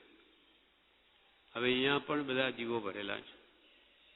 આપણને તો દેખાતું પણ નથી, પણ કે છે એટલા એ સૂક્ષ્મ જીવો છે કે આ દીવારની આરપાર પણ જઈ શકે. આ દીવારની આરપાર પણ એ જીવો જાય છે, એના પોલાણમાંથી નીકળી જાય. એ જીવો આપણને પણ કંઈ બાધક નથી, તેમ આપણે પણ એને કંઈ બાધારૂપ નથી. એવું સ્વરૂપ ભગવાન કેવડીઓએ જોયું છે અને કહ્યું છે. તેમ બ્રહ્મચારી આખો લોકાકાશ 14 રજ્જુ લોક પ્રમાણ બધો ઠાંસી ઠાંસીને જીવોથી ભરેલો છે. હવે કંદમૂળના એક સોયની અણી પર કેટલામાં કેટલા જીવો, અનંત જીવો. આ બધું કેવું છે તો કેટલા જીવો છે? અનંત જીવો છે. આખો લોક ઠાંસી ઠાંસીને જીવોથી ભરેલો છે. તેમાંથી આપણે ક્યાં આવી ગયા? આ જેલમાંથી છૂટીને બહાર આવી ગયા. એવું શું કર્યું હશે પૂર્વભમાં કે આ બધા દુઃખમાંથી એ નિગોદિયા જીવોને તો એક શ્વાસોશ્વાસમાં 17.5 વાર જન્મ મરણનું જ દુઃખ છે.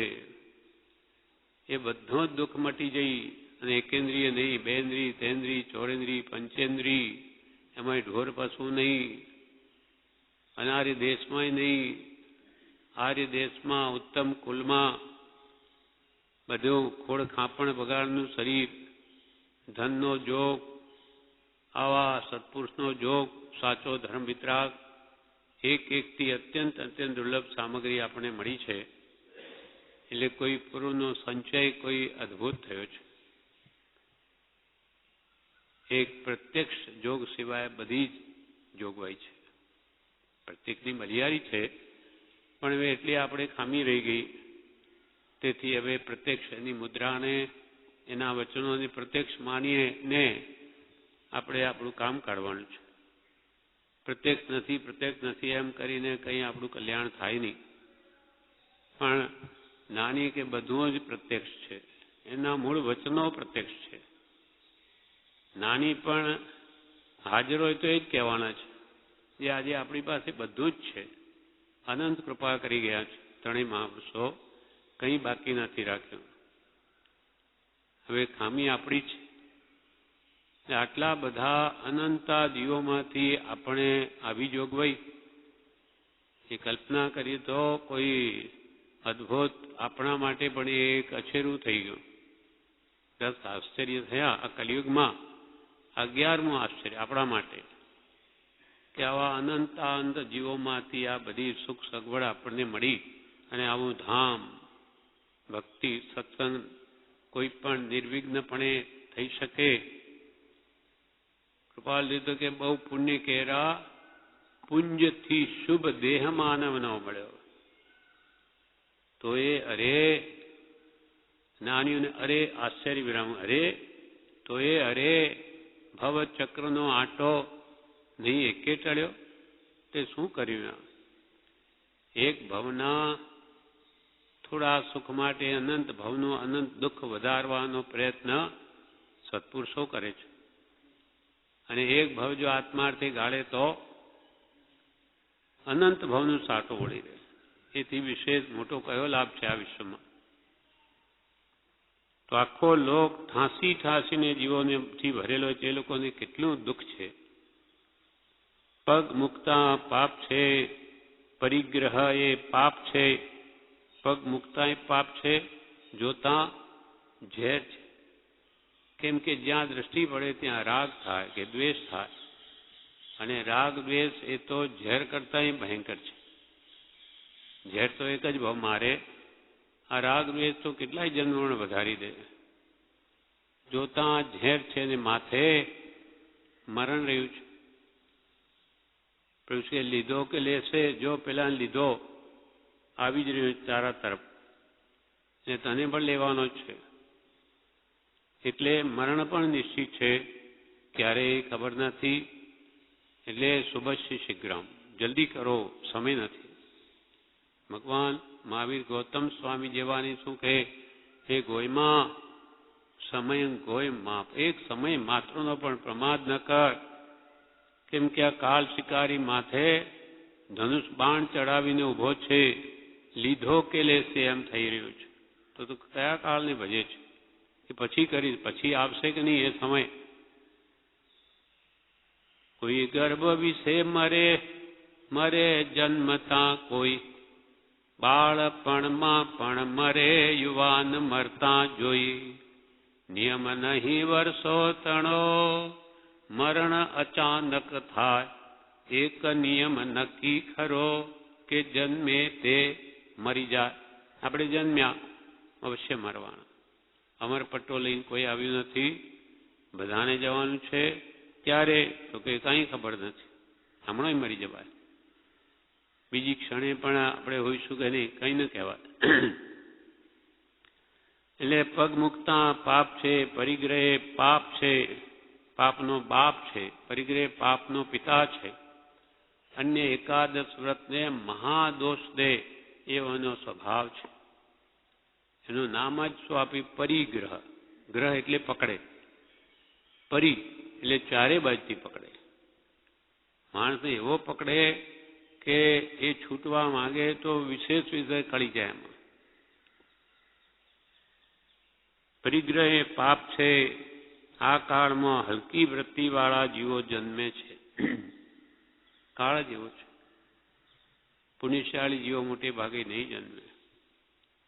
આપણને આશ્ચર્ય થાય છે કે હું શું કર્યું હશે આવા ભયંકર યુગમાં આવા પુરુષનો યોગ. બાકી તો મોટે ભાગે આ કાળમાં હલકી વૃત્તિવાળા જીવો જન્મે છે. હલકી વૃત્તિ કોને કહી? જેના વિષય કથા પ્રબળ છે તે હલકી વૃત્તિવાળા જીવો છે. 5 એના વિષયોની જેને અત્યંત આસક્તિ છે અને જેના કષાયો તીવ્ર છે તે જ્ઞાનીઓની દ્રષ્ટિમાં હલકી વૃત્તિવાળા છે. આ કાળમાં હલકી વૃત્તિવાળા જીવો જન્મે છે. પશુ જેવા જીવો છે. વિદ્યા વિહીના પશુભી સમાના. સત્વિદ્યા વગરના જીવો પશુ જેવા છે. જેને સમ્યક જ્ઞાન નથી, સદવિવેક નથી, હિત અહિતનું ભાન નથી, તે જીવોને પશુમાં શું ફરક? ખાય પીએ મળમૂત્ર કરે તો પશુએ કરે ને આપણે કરીએ તો આપણને પશુમાં શું ફરક પડ્યો? કૃપાલ કે જો માનવ પણ સમજે તે માનવ, નહીં તો તે નર નહીં પણ વાનર જ છે. તેને તો વધારાનું એક પૂંછડું મળ્યું છે. તો કૃપાલ કે તો મહામાનવ કહેવો? તમારી તો એવી તાકાત નથી કે 5મે માળે ચડી જાય. તો ફડાક જેમ જોઈએ તેમ ગયો જ હતો ઠેઠ ઉપર. પણ બિચારાને વિવેક નથી. બિચારા મૌન છે. બોલી પોતાને ભાવ કંઈ પ્રગટ નથી કરી. બધી ટોળી વાંદરાઓની જુએ છે બેસી રહે શું કરે? ખાલી બરાડા પાડે કંઈ એવું હોય તો અંતર, બીજું કંઈ બેઠા છે તો વાતો કરીએ મનનું કાંઈ નથી. શું કરે? ખાવાના ઠેકાણાની ફાંફા મારે છે ખાવા માટે. સુવા બેસવાનું ક્યાં? આ વરસાદમાં ક્યાં જવું? આ બધું કેમ એમ થયું? તો કે એના જ કરેલા કર્મોના ફળ ભોગવે છે. એનાથી આપણને આ જ લેસન લેવાનું ભણવાનું કે આપણી એવી સ્થિતિ જોકે અનેક વાર થઈ છે, ભવિષ્યમાં એવું ન થાય. ભલે દિગંબર છે તો એ કૃપાલદેવ શું કહ્યું કાવીઠામાં? હા, હે મહાત્મા, દિગંબર છો એટલે પરિગ્રહ રહી છો પણ હજુ કલ્યાણ નથી. કેમ કે મૂર્છા પરિગ્રહ ભલે બહાર નથી પણ અંતરમાં તો બધું ભરેલું છે. એ ઈચ્છે છે કે મને બધું મળે પણ પુણ્યહીન છે. એવી સ્થિતિ આપણી પણ ન થાય. એટલે કે છે આ પશુપણું હવે આપણે ટાળવું છે. આ કાળમાં હલકી વૃત્તિવાળા જીવો જન્મે છે. પશુ જેવા જીવો છે અને દિવસે દિવસે આ પાશવ વૃત્તિ વિશેષ વધતી જાય છે. ટૂંકા સમયમાં 20-25 વર્ષમાં તો કેટલું બધું બદલાઈ ગયું. આખી પાશ્ચાત્ય સંસ્કૃતિ ઝડપથી આવી રહી છે ને હજુ આગલા 25 વર્ષમાં તો વિદેશ જેવું જ થઈ જશે. એવી કાળ સ્થિતિ છે. એને કોઈ નહીં બદલી શકે. આપણે બદલવું હોય તો આપણે બદલાવી શકાય આપણી જાતને. જગતને કોઈ નહીં ફેરવી શકે. આખા જગતમાં કાંટા પડ્યા હોય તો તે કોઈ દૂર ન કરી શકે, પણ પોતે જોડા પહેરી લે તો પોતાના માટે એકેય કાંટો ન વાગે. પશુ જેવા જીવો છે. આર્ય દેશમાં મોક્ષની રુચિવાળા જીવો હોય છે. આર્ય દેશમાં.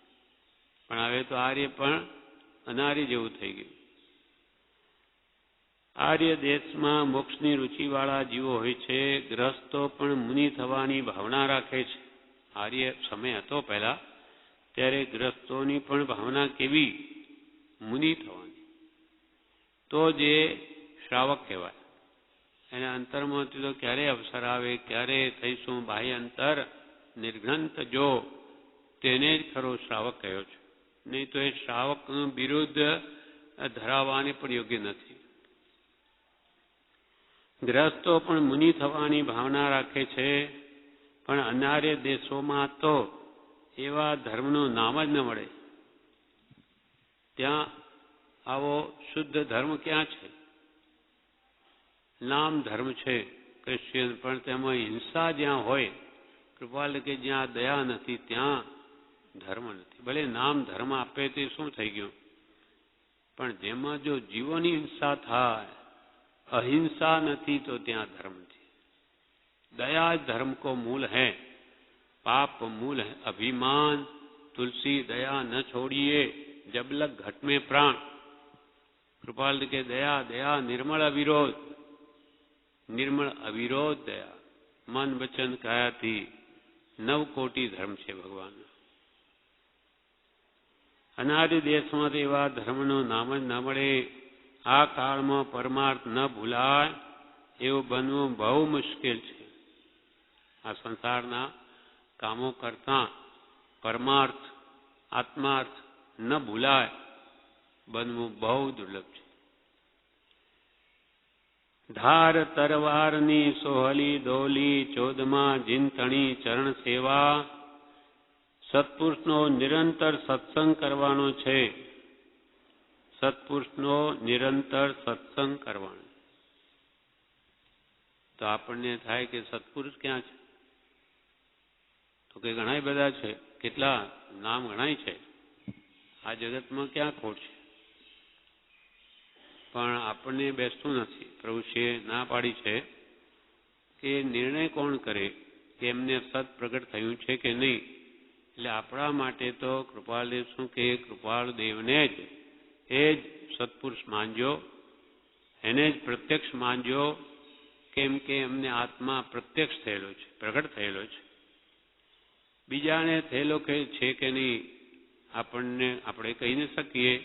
એટલે પ્રભુશ્રીએ કોઈને જ્ઞાની ન કહેવા, અજ્ઞાની ન કહેવા. જે હોય તે જ્ઞાની હોય તો કૃપાલયમાં આવી ગયા, ન હોય તો આપણે જરૂર નથી. આવા સત્પુરુષનો નિરંતર. હવે સત્પુરુષ નથી તો આપણા માટે આ છે ને સત્પુરુષના વચનનો સમાગમ કરો, કાં પછી મુમુક્ષોનો સમાગમ કરો. પ્રભુશ્રીએ તમે બધા ભેગા મળી કૃપાલયના વચનો વાંચો, વિચારો. તે સત્સંગ જ છે. કેમ કે આ કૃપાલદેવ જ કહી રહ્યા છે કે બ્રહ્મચારી કહી રહ્યા છે, તો આપણે સાંભળી રહ્યા છે, એના ઉપર વિચારી રહ્યા છે. બસ એ પ્રત્યક્ષ જેવું જ છે. પ્રત્યક્ષ હોય તો પણ કહેવાનો તો આ જ હતા, કંઈ બીજું નતો કહેતા. એમના વચનો તો એમના જ છે. સત્પુરુષનો નિરંતર સત્સંગ કરવાનો છે. એનું એ તો એમના વચનને પ્રત્યેક સત્પુરુષ તુલ્ય માની જાણી આરાધવા. તેથી સમ્યક દર્શન થાય છે, સત્શ્રદ્ધા થાય છે. કેમ કે આપણને સત્ય વાત બતાવે એ તો આજે મોજૂદ છે. એ જ એમાં કોઈ ફેર નહીં. વચનમાં જે હતા તે જ, ભેળસેળ નહીં.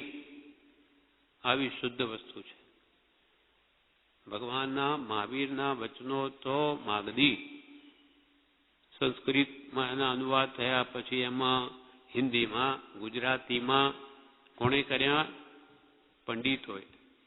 કાં પછી જે સંપ્રદાયમાં હોય તે એને પોતાના સંપ્રદાયમાં લઈ જાય. દિગંબર વાળો અનુવાદ કરશે તો દિગંબરથી જ મોક્ષ છે. શ્વેતાંબર વાળો કરશે તો આ જ પગમતથી મોક્ષ છે. સ્થાનકવાસી કરશે તો એ મૂર્તિને માનવીને એ ભાવમાં જ હશે. તેથી સત્ય વસ્તુ શું છે બધું ફેરવાઈ જાય છે. જ્યારે કૃપાલ દેવ તો બધું જ એમનું એમ જ છે. એટલે પરમ સત છે આપણી પાસે. એટલે કૃપાલ દેવ તો ભગવાન મહાવીરનો સમાગમ કરેલો છે. જાતિ સમજદાનથી એ પણ સ્મૃતિમાં આવ્યું છે. એટલે તીર્થંકર એમ કહેતા હતા, ભગવાન એમ કહેતા હતા, તમે કયા આધારે કહો? અમે હતા ત્યાં. એટલે ભગવાન મહાવીરની અસલ વાણી તે પણ આપણી ભાષામાં આપણે સમજી શકીએ એ રીતે આપણને આપ્યું છે. તેમાં વળી આ સૂત્ર જેવા કૃપાલના કોઈ વચનોને બ્રહ્મચારીએ એકદમ ખોલી નાખી, એકદમ સ્પષ્ટ કરી દીધું. જે કૃપાલદેવ પ્રભુશ્રી કે બ્રહ્મચારીના વખતમાં નહોતું, એ પ્રત્યક્ષ હતા, પણ આ વસ્તુ બધું એક સાથે નહોતું. આપણને તો બધું જ મળી ગયું, પણ બધું મળી જાય ત્યારે શું થાય? અજીરણ થઈ જાય. એમ કહેવાય છે કે ગધેડો આ ચોમાસામાં બધું પાકે લીલું બહુ, એટલે એને થાય કે ઓહો, આટલું બધું ક્યારે ખાઈ રહીશ, આટલું બધું ક્યારે ખાઈશ, એમ કે જે થાકતો જાય વધારે. આપણને બધું મળી ગયું છે એટલે જાણે બધું છે જ, આપણે તો જ્યારે જોઈએ ત્યારે બધું તૈયાર છે, એટલે એનો ઉપયોગ નહીં. અને પ્રભુશ્રી જેવાને એક પત્ર મળતો, 6 મહિના સુધી એની કુમારી હતી, ગરજ હતી, દાજ હતી, આરત હતું. કૃપાલે આ કાળમાં આરત પણ નાશ પામવા જેવું થયું છે. આરત એટલે ગરજ નથી. ભૂખ લાગી હોય તો લુખો રોટલો પણ મીઠો લાગે, પણ પેટ ભરેલું હોય તો, ભૂખ ન હોય તો 56 ભોગ હોય તો શું મારે કંઈ કામના નથી. એમ આ બધું 56 ભોગ જેવું બધું તૈયાર છે, પણ જિજ્ઞાસા નથી. જિજ્ઞાસા હોય તો અમૃત મળી ગયું છે. પણ અનાર્ય દેશમાં તો એવા ધર્મનું નામ જ ન મળે. આ કાળમાં પરમાર્થ ન ભૂલાય એવું બનવું બહુ મુશ્કેલ છે. સત્પુરુષનો નિરંતર સત્સંગ કરવાનો છે. રાગ દ્વેષથી બળતા બચવા માટે સત્સંગ છે. ભલે શું કે એક માત્ર છે કે આવા ભયંકર કાળની જે એકદમ ચારે બાજુ ભયંકર મોહનું તાંડવ નૃત્ય છે, તેમાં બચવા એક માત્ર જો ઉપાય હોય તો અખંડપણે અવિચ્છિન્ન ધારાએ સત્સંગનું સેવન એ જ જણાય છે. બીજો કૃપાલ કે અમને ઉપાય નથી દેખાતો. રાગ દ્વેષથી બળતા બચવા માટે સત્સંગ છે. કૃપાળુદેવના કાળ કરતાં હમણાંના કાળમાં બહુ ફેર પડી ગયો છે. 100 વર્ષ થઈ ગયા. એને પણ સત્પુરુષને પણ નિરંતર સત્સંગ હોય તો જ સંતોષ થાય છે. સત્પુરુષને પણ નિરંતર સત્સંગ હોય તો જ સંતોષ થાય છે. આશ્રમમાં આપણે પ્રભુશ્રીજીએ આ ક્રમ આખા દિવસનો ગોઠવ્યો, એટલે આપણો દિવસ આખો દિવસ એની વિચારણામાં પૂરો થાય છે. આશ્રમો તો આપણા ઘણા છે. આવો ક્રમ સવારે થોડો હોય, સાંજે કલાક હોય, પછી દિવસે શું કરવું? જીવ પ્રમાદી છે. એ વાતો કરે કે સંસારની આવું બધું અંદર બીજું આવી જાય, એ સવાર સાંજનું કંઈ અસર ન કરે. જ્યારે પ્રભુશ્રીએ એવી ગોઠવણ કરી દીધી જુદા જુદા રીતે કે જીવને બીજા વિચાર કરવાનો અવકાશ જ ન રહે. એ પાછો અંદર કચરો ભરાય જ નહીં. એનું એ ચાલે તો એક ધારાએ એનો સત્સંગનો લાભ મળ્યા કરે તો એને સંતોષ થાય પૂરો. સત્પુરુષને પણ નિરંતર સત્સંગ હોય તો જ સંતોષ થાય છે.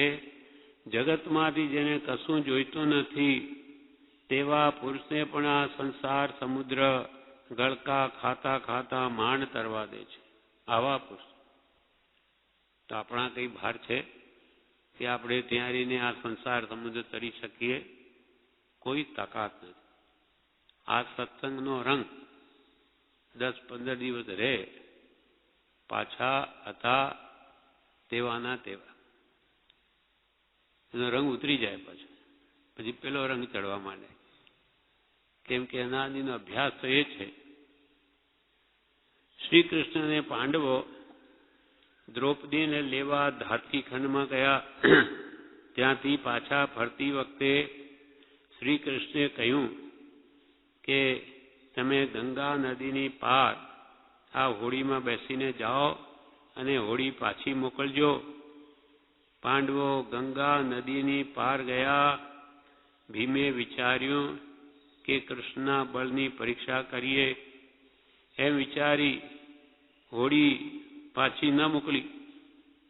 શ્રી કૃષ્ણ બહુ વાર ત્યાં હોડીની રાહ જોતા રહ્યા, પણ હોડી ના આવી. પછી એક હાથમાં રથ અને બીજા હાથમાં ચક્ર ઉપાડી નદી ઓલંગીને ગંગા કિનારે આવ્યા. શ્રી કૃષ્ણે આવીને કહ્યું કે હોડી કેમ ન મોકલી? પાંડવોએ કહ્યું કે તમારું બળ જોવા માટે ન મોકલી. અરે હજુ મારું બળ નથી જાણતા. કેટલું બળ હશે? આખો રથ એક હાથમાં કેટલું વજનદાર ચક્ર હોય, બે લઈને આખો તે પાર કરી સમુદ્રને આવે. અસલ વાત શું છે?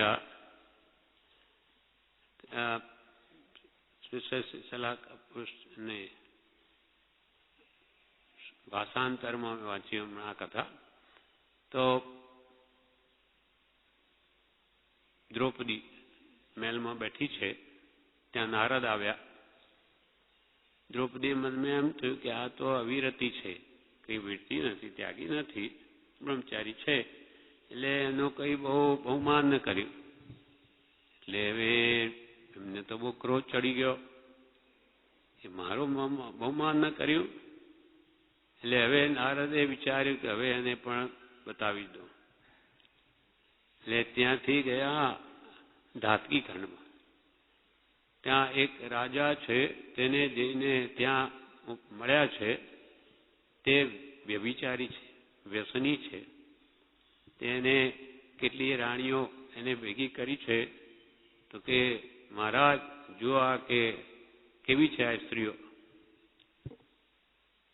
ત્યારે એને નારદને થયું કે હવે અવસર છે દ્રૌપદી બાબત કહેવાનો, કે બધું ઠીક છે. સ્ત્રી તો એક ભરત ક્ષેત્રમાં છે, પાંડવોની પત્ની છે દ્રૌપદી, એના આગળ આ કાંઈ જ નથી. એવી છે તો એને લાવો, કેમ કે હવે વિચારી હતો. એટલે એને એક દેવની સાધના કરીને તે દ્રૌપદીને નિદ્રા આપીને ત્યાંથી ઉપાડીને લઈ આવ્યો આખો પલંગ. સવારે જાગી જોયું ક્યાં આવી ગઈ. પછી એને કહ્યું તમારી પત્ની થા વગેરે. પણ દ્રૌપદી તો સતી હતી, એ કોઈ દિવસ એ વાત માન્ય કરી નહીં. અને એવો મનમાં નિર્ણય કર્યો કે 1 મહિના સુધી હું ઉપવાસ કરીશ. એના અંદર જો મળી જાય ભાલ અને મારા સંબંધીઓ મળી જાય તો ઠીક, નહીં તો પછી આગળની વાત આગળ. હું 1 મહિના સુધી કંઈ નહીં કરું, ખાઉં પણ નહીં. અને રાજાને પણ એમ કહ્યું કે હું 1 મહિના સુધી મને મારા રિશ્તેદારો નહીં મળશે તો તમે કહેશો એમ કરીશ. એને જાણે કે બધું જે થવાનું જોઈશું તે વખતે એ સતી કોઈ કાળે ન કરે.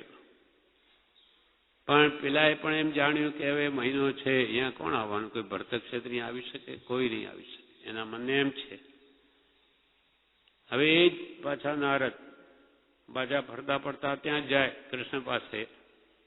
બધા ચિંતિત બેઠા છે. તો કેમ ચિંતિત છો? તો કે દ્રૌપદી મળતી નથી. કોણ લઈ ગયું? ક્યાં ગઈ? તો કે એને તો મેં ત્યાં દીઠી છે ધાતકી ખંડમાં, ફલાણા રાજાને ત્યાં ભાલ મળી ગઈ. હવે કૃષ્ણે વિચાર્યું કે હવે કેમ જવું? ત્યાં મોટો સમુદ્ર છે આડો. એટલે એવો ત્યાં કરીને એક દેવની સાધના કરી અને આખું સૈન્ય લઈને ત્યાં જાય છે. પેલો દેવ પ્રગટ થયો.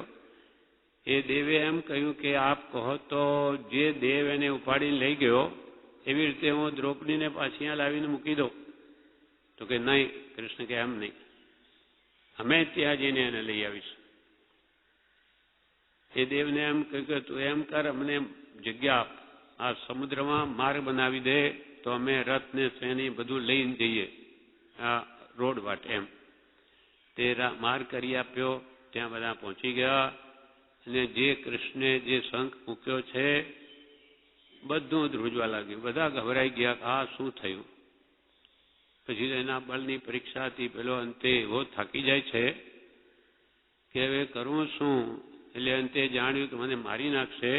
એટલે સ્ત્રીનો વેશ લઈને દ્રૌપદી પાસે ગયો ને હવે તમે મને બચાવો, મને મારી નાખશે શ્રી કૃષ્ણ. ત્યારે દ્રૌપદીએ એમ કહ્યું કે હવે તમારે એમ કરવું કે કૃષ્ણ પાસે આવી રીતે સ્ત્રી વેશે જઈને એને શરણે જાઓ તો એ છોડશે, નહીં તો નહીં છોડે. પછી એ રીતે જઈને ત્યાં માફી માંગે છે. દ્રૌપદીને લઈને પાછા આવે છે.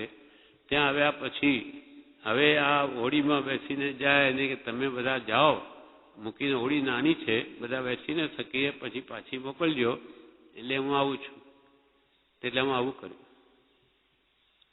એમ અહીંયા કહેવાનો આશય શું છે બ્રહ્મચારીજીને કે આ સમુદ્ર માંડ માંડ ગળકા ખાતા આવા શ્રી કૃષ્ણ જેવાની માંડ તરી શકે તો બીજાનું શું ગજું છે. પાંડવોનું કે કોઈનું પણ નહીં તરી શકે તો આપણા જીવન તો કોઈ ગજું નથી. સંસાર સમજો એટલો અઘાત છે. અનંત કાળથી આપણે જપ તપ બધા કર્યા છતાં ક્યાં પાર આવ્યો. એ સમુદ્ર હતો સંસાર. એટલે કોઈ સત્પુરુષના બળે જ તરી શકાય. આપણને મળ્યું છે એવો જોગ. એટલે આ ભાવમાં જો હરીએ તો આ સંસારનો પાર ઉતરી શકે એમ છે. મોહ સ્વયં ભૂ ભ્રમણ સમુદ્ર તરી કરી સ્થિતિ ત્યાં જ્યાં ક્ષીણ મોહ ગુણ સ્થાન જો. આખા મોહને સ્વયંભૂ રમણ સમજ સાથે ઉપમા આપી. એ આપણા અંદર છે, ત્યાંથી તરીએ. મહામોહ થી મીઠા લાગે જગજીવોને ભોગો. કલ્પિત કથા મોહીજન જોડે અપત્ય વધારે રોગ. એ મોહ મહાસુભટ કેસરી અને સૌથી બળવાન છે તે આ મોહ છે. મોહની કર્મ એને આધીન આપણે છીએ. એટલે કોઈ સત્પુરુષના બળ વગર તરી શકાય એમ નથી સંસાર. એમ ગ્રસ્તપણામાં પણ મહાપરિશ્રમે સંસાર સાગર તરાય છે. મોક્ષે જવું હોય તો મુનિ માર્ગ એ મોક્ષ માર્ગની સગવડ છે. બ્રહ્મચારી કે આ સંસાર સમુદ્ર તો આ ગ્રસ્ત અવસ્થામાં તો તરી શકાય એવો નથી. મહાપરિશ્રમે પાર ઉતરી શકાય છે. પણ મોક્ષે જવું હોય તો મુનિ માર્ગ સર્વસંગ પરિત્યાગ એ મોક્ષ માર્ગની સગવડતા છે. સંપૂર્ણ નિવૃત્તિ, સ્વાધ્યાય અને ધ્યાન. આપણા માટે ભક્તિ ને ધ્યાન, ભક્તિ અને સ્વાધ્યાય. મુનિને ધ્યાન અને સ્વાધ્યાય. કેમ કે આત્મનાની મહાત્માઓ છે, એ આત્મ ધ્યાન કરી શકે. આપણે તો આત્મા જાણ્યો ને શું ધ્યાન કરી. એટલે આપણા માટે ભક્તિ ને સ્વાધ્યાય, ભક્તિ ને સ્વાધ્યાય. એટલે મુનિ માર્ગ એ મોક્ષ માર્ગની બિલકુલ સગવડ છે, નિકટ ઉપાય છે. મુક્તિ પ્રાપ્ત કરવાનો સાવ સરળ ઉપાય. બધી જ ઉપાધિ નીકળી જાય. મુનિને કે 22 પરિસર, જ્યારે ગ્રસ્તને અગણિત ડગલે ને પગલે કેટલી ઉપાધિ ઉભી થાય. મુનિને 22 પણ ઘણા કઠણ છે. પણ આત્મજ્ઞાન થયા પછી બધું શાંત થઈ શકે. પણ મોક્ષ માર્ગની મુનિ અવસ્થામાં એકદમ સગવડ છે, સરળ છે. સંસારની સગવડ એ બધી આત્માને અગવડ છે. સંસારની સગવડ આત્માને અગવડ. મુનિપણાની ભાવના ન હોય તો શ્રાવક ન કહેવાય. આ કાળમાં જેટલી અનુકૂળતા વધી છે તેટલી મોક્ષ માર્ગમાં અગવડતા થઈ છે. જેટલી સુખ સમૃદ્ધિ આ શરીરની બધી છે તેટલો જ પ્રમાદ વધ્યો તો મોક્ષ માર્ગમાં એને અગવડ થઈ ગઈ, આગળ ન વધી શકે. કાળ બધો ફરી ગયો છે. આ કાળ કેવો છે તે જ્ઞાની જાણે છે. આ કાળ કેવો છે તે જ્ઞાની જાણે છે. બીજા બધાને તો લહેર કરવા જેવું લાગે છે. બીજા બધાને તો કે કેવી સુખ સમૃદ્ધિ સગવડ થઈ. શ્રેય ને પ્રેયનો પાઠ પ્રજ્ઞાબોધનો લખ્યો ને, પ્રેય શું કે હવે આજે તો વિમાનો ને બધો રેડિયો ને શું સગવડો છે બધી, એનો લાભ ન લેવો ને તમે આવતા ભાવની વાત કરો. અહીંયા તો પ્રત્યેક સુખ છે દેવલોક જેવું, જે પહેલા નહોતું. એટલે બધાને તો આજે લહેર કરવાનું મન થાય એવી બધી સુખ સગવડ છે. પણ આ કાળ આનું ફળ કેવું ભયંકર આવશે તે તો જ્ઞાની જાણે છે. કાળ કેવો છે તે જ્ઞાની જાણે છે. બીજા બધાને તો લહેર કરવા જેવું લાગે છે. થાક્યો હોય, પરસેવો થયો હોય, તરસ લાગી હોય અને જો પાણી હોય તો કેવું થાય? તેમ સત્સંગમાં જીવને શાંતિ થાય છે. આ બધી સુખ સગવડ જે બતાવી, પણ એને ભોગવવા માટે જે આપણી ઈચ્છાઓ થાય વારંવાર, એનો કોઈ અંત નથી. એક ભોગવી એક બીજી ઊભી થાય, એક ત્રીજી ઊભી થાય, એનો કોઈ પાર જ નથી આવતો. અને ભૌતિક સુખ ક્ષણ માત્ર છે, ક્ષણિક બધું.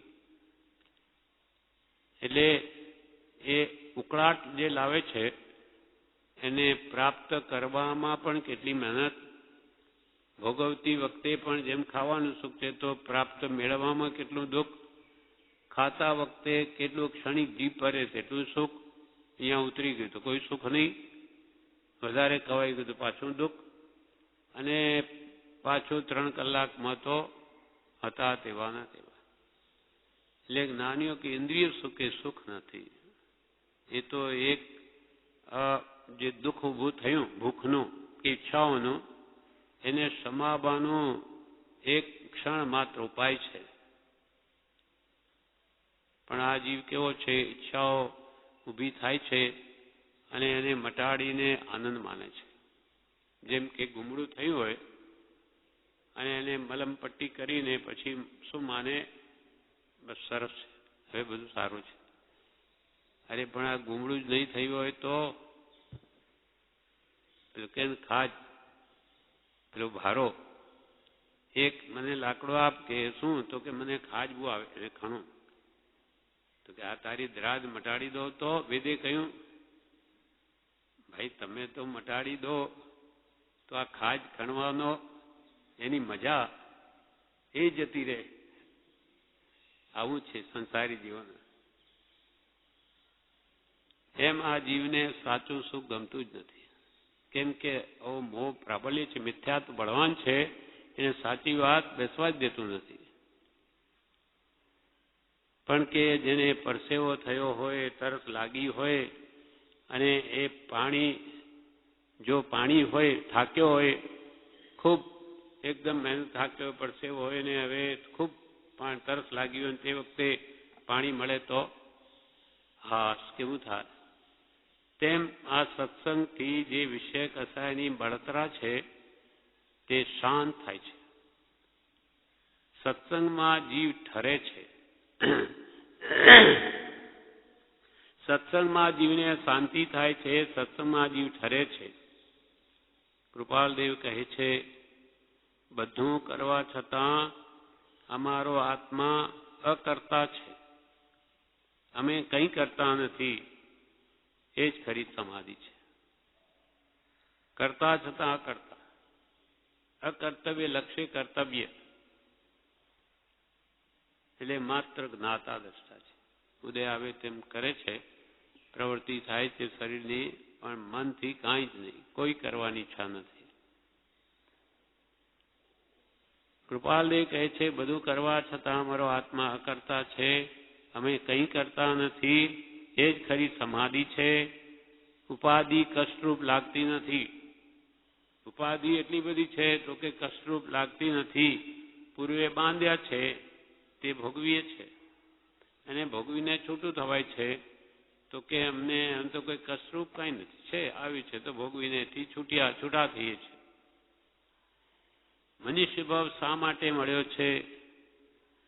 હું શું કરવા જન્મ્યો છું, શું કર્યું છે, એનો વિચાર નથી આવતો, એ જ મૂર્ખતા છે. અવસર પામી આળસ કરશે તે મૂર્ખમાં પહેલો જ.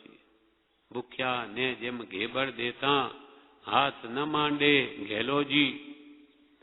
હવે આવી બધી આપણને જોગવાઈ મળી છે. શાંતિથી વિચારે કે આ બધી સુખ સગવડ ન હોત તો તું શું કર? આ દુનિયામાં જ માત્ર સવારથી સાંજ સુધી મહેનત મજૂરી કરી પેટ ભરી આપણું કે કુટુંબનું મરી જાત. શું હાથમાં આવ્યું? ગધા મજૂરી કરી ગધેડાની જેમ જીવન પૂરું કર્યું. મનુષ્ય ભાવ શા માટે મળ્યો છે? બ્રહ્મચારીએ એમ કહ્યું કે આ ઇન્દ્રિય સુખો તો દેવલોકમાં ખૂબ ભોગવ્યા, અનેક વાર જઈ આવ્યો છે. અને મનુષ્ય આજે તો કઈ અહીંયા છે જ નહીં. આજે તો દેવલોકના હિસાબે આપણે કાંઈ સુખ નથી, ઇન્દ્રિય સુખ બી નથી કાંઈ, માત્ર વેઠ કરવાની છે, ઉપાધિ. તો આવું જે જ્યાં કંઈ કરવું નથી પડતું આવું સુખ પણ આપણે અનેક વાર ભોગવ્યું. એટલે કે હવે ઇન્દ્રિય સુખને ભૂલી જાઓ. આ બ્રહ્મા ઇન્દ્રિય સુખ નથી ભોગવવા. આ બ્રહ્મા એકમાત્ર આત્મકલ્યાણ માટે એક વખત અખતરો કરી લો, એક્સપેરિમેન્ટ. એક ભાવ કે આના માટે તમે કાઢીને જુઓ શું થાય છે. તો અનંત ભાવનું સાતું વળી રહે છે. અનંત ભાવ કેટલો મોટો લાભ. પહેલા જેમ ઘણા મોટા આયુષ્ય હતા તેમ એમને તપ પણ ઘણા લાંબા વખત કરવું પડતું. કેટલાય આયુષ્ય કર્મ બાંધ્યા હોય એટલે એને ખપાવવા પાછા તપ પણ હજારો લાખો વર્ષના હતા. આ બ્રહ્મા તો બહુ ટૂંકામાં કામ નીકળી જાય એવું છે. આયુષ ટૂંકા, ભક્તિ સત્સંગ પણ હજારો વર્ષ કરવાની નથી, 5-25 વર્ષમાં કામ થઈ જાય એવું છે. મનુષ્ય ભાવ શા માટે મળ્યો છે? શું કરવા જન્મ્યો છું? શું કર્યું છે આ દિવસ સુધી? એનો જીવને વિચાર જ નથી આવતો. એ જ મૂર્ખતા છે. કેમ કે આ કાળમાં કૃપાલ કે છે, આ કાળમાં દ્રવ્ય ક્ષેત્ર કાળ ભાવ એમાં ક્યાંય આસક્તિ કરવા જેવું નથી. આ દુનિયામાં કોઈ એવું દ્રવ્ય નથી વસ્તુ કે જેના પ્રત્યે પ્રેમ કરીએ કે મોહ કરીએ. એવો કોઈ ક્ષેત્ર નથી કે જ્યાં જઈને રહીએ. કૃપાલ કે તેવું સ્થાન ક્યાં છે કે જ્યાં જઈને રહીએ? તેવા સંતો ક્યાં છે કે દશામાં બેસી તેનું પોષણ પામીએ? ત્યારે હવે કેમ કરવું? એ પ્રભુશ્રીએ સ્થાન પણ આપણને ક્ષેત્ર પણ આપી દીધું. એટલે કૃપાલ કે એવું કોઈ ક્ષેત્ર નથી કે જ્યાં જઈને રહીએ. કોઈ કાળ પણ જે નિવૃત્તિ લે એ નિવૃત્તિ કાળ. પણ આજે તો પ્રવૃત્તિ એટલી બધી વધી ગઈ કે નિવૃત્તિ લેવાની હાથ રહી નથી. દ્રવ્ય ક્ષેત્ર કાળ અને ભાવ પણ કેવા રહે આ કાળમાં? કેમ કે બધા મોહ વધે એવા જ બધા નિમિત્તો છે અને નિમિત્તાધીન જીવની વૃત્તિ છે. એટલે રાગદ્વેષ વાળા ભાવ સહેજે થઈ જાય. એટલે આ કાળમાં દ્રવ્ય ક્ષેત્ર કાળ ભાવ એમાં ક્યાંય આસક્તિ કરવા જેવું નથી. જે સંસારિક ભાવ છે તેમાં સારું માનવું નથી. સંસારિક ભાવો તો આપણને થયા જ કરે છે, તો એને કે સારા નહીં માનવા. કેમ કે એ જન્મમણ ઉભા કરે છે. રાગદ્વેષના ભાવો જે અજ્ઞાનના કારણે થાય છે. જે સાંસારિક ભાવ છે તેમાં સારું માનવું નથી. જ્યાં સુધી સિદ્ધ ભગવાન જેવા મારા ભાવ ન થાય ત્યાં સુધી બીજા ભાવમાં શું રાચવું? બ્રહ્મચારી શું કે સિદ્ધ ભગવાન જેવા મારા ભાવ ન થાય ત્યાં સુધી કે બીજા ભાવમાં શું રાચવું? સિદ્ધ ભગવાન જેવા ભાવ. કેમ કે સર્વ જીવ છે સિદ્ધ સમ, તો પછી ભાવ પણ એના જેવા ન થાય તો પછી આ કંઈ ભાવો છે? રાગ દ્વેષના કેટલા દુઃખી થઈએ છે.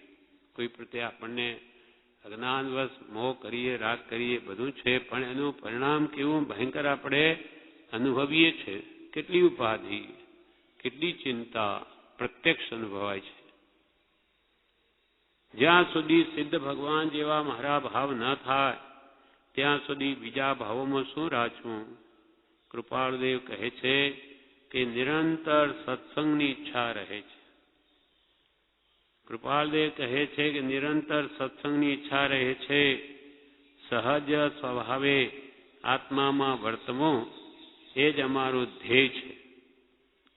સ્વાભાવિક આત્માનો સ્વભાવ તો સ્વરૂપમાં રમણતાનો છે, એટલે સહજ સ્વભાવે આત્મામાં વર્તવું એ જ અમારું ધ્યેય છે, લક્ષ્ય છે. સ્વસ્વરૂપમાં રમીએ બસ, બીજું બધું ભૂલી જઈએ. ગમે તે જપ તપ ક્રિયા કે શાસ્ત્ર અધ્યયન કરીને પણ એક જ કાર્ય સિદ્ધ કરવાનું છે, તે કે જગતની વિસ્મૃતિ કરવી અને સતના ચરણમાં રહેવું. ત્યાં પરમ શાંતિ છે. મોક્ષ શું? શાંતિ. કૃપાલે જવાબ આપ્યો, શાંતિ. મોક્ષમાં તો પરમ શાંતિ છે, ત્યાં બીજું કંઈ છે જ નહીં. જે તમને બધા દુઃખ છે તેમાંનું એકે દુઃખ ત્યાં નથી. સહજ સ્વભાવે આત્મામાં વર્તવું એ જ અમારું ધ્યેય છે. બીજા દ્રવ્ય ક્ષેત્ર કાળભાવમાં શું સુખ છે? કલ્પિતનું એટલું બધું મહાત્મ્ય શું? કલ્પનાથી આપણે અમુકમાં સુખ બુદ્ધિ કરી છે કે આવું સારું છે, અને પાછું એ થોડા દિવસ પછી કે નહીં હવે સારું નહીં, હવે ખરાબ છે, પછી આ કલ્પના કરી.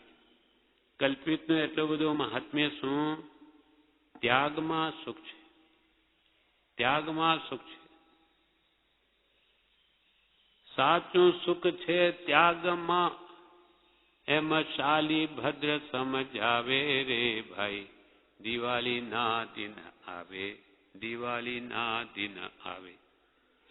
દિવાળીમાં ઓલ્યા વેપારીઓ રે ચોપડા નવા બંધાવે. ચોપડામાં શું લખે? ચાલી ભદ્રની રિદ્ધિ હોજો, લેખ એવા લખાવે રે ભાઈ, દિવાળી ના દિન આવે, દિવાળી ના દિન આવે. સારી ભદ્રને તો 99 પેટીઓ રોજે દેવલોકથી આવે એ તો એમ છે, છેલ્લે શું કહ્યું? બધું ત્યાગી દીધું. જ્યારે આપણા જેવા બધા ચોપડામાં શું લખે?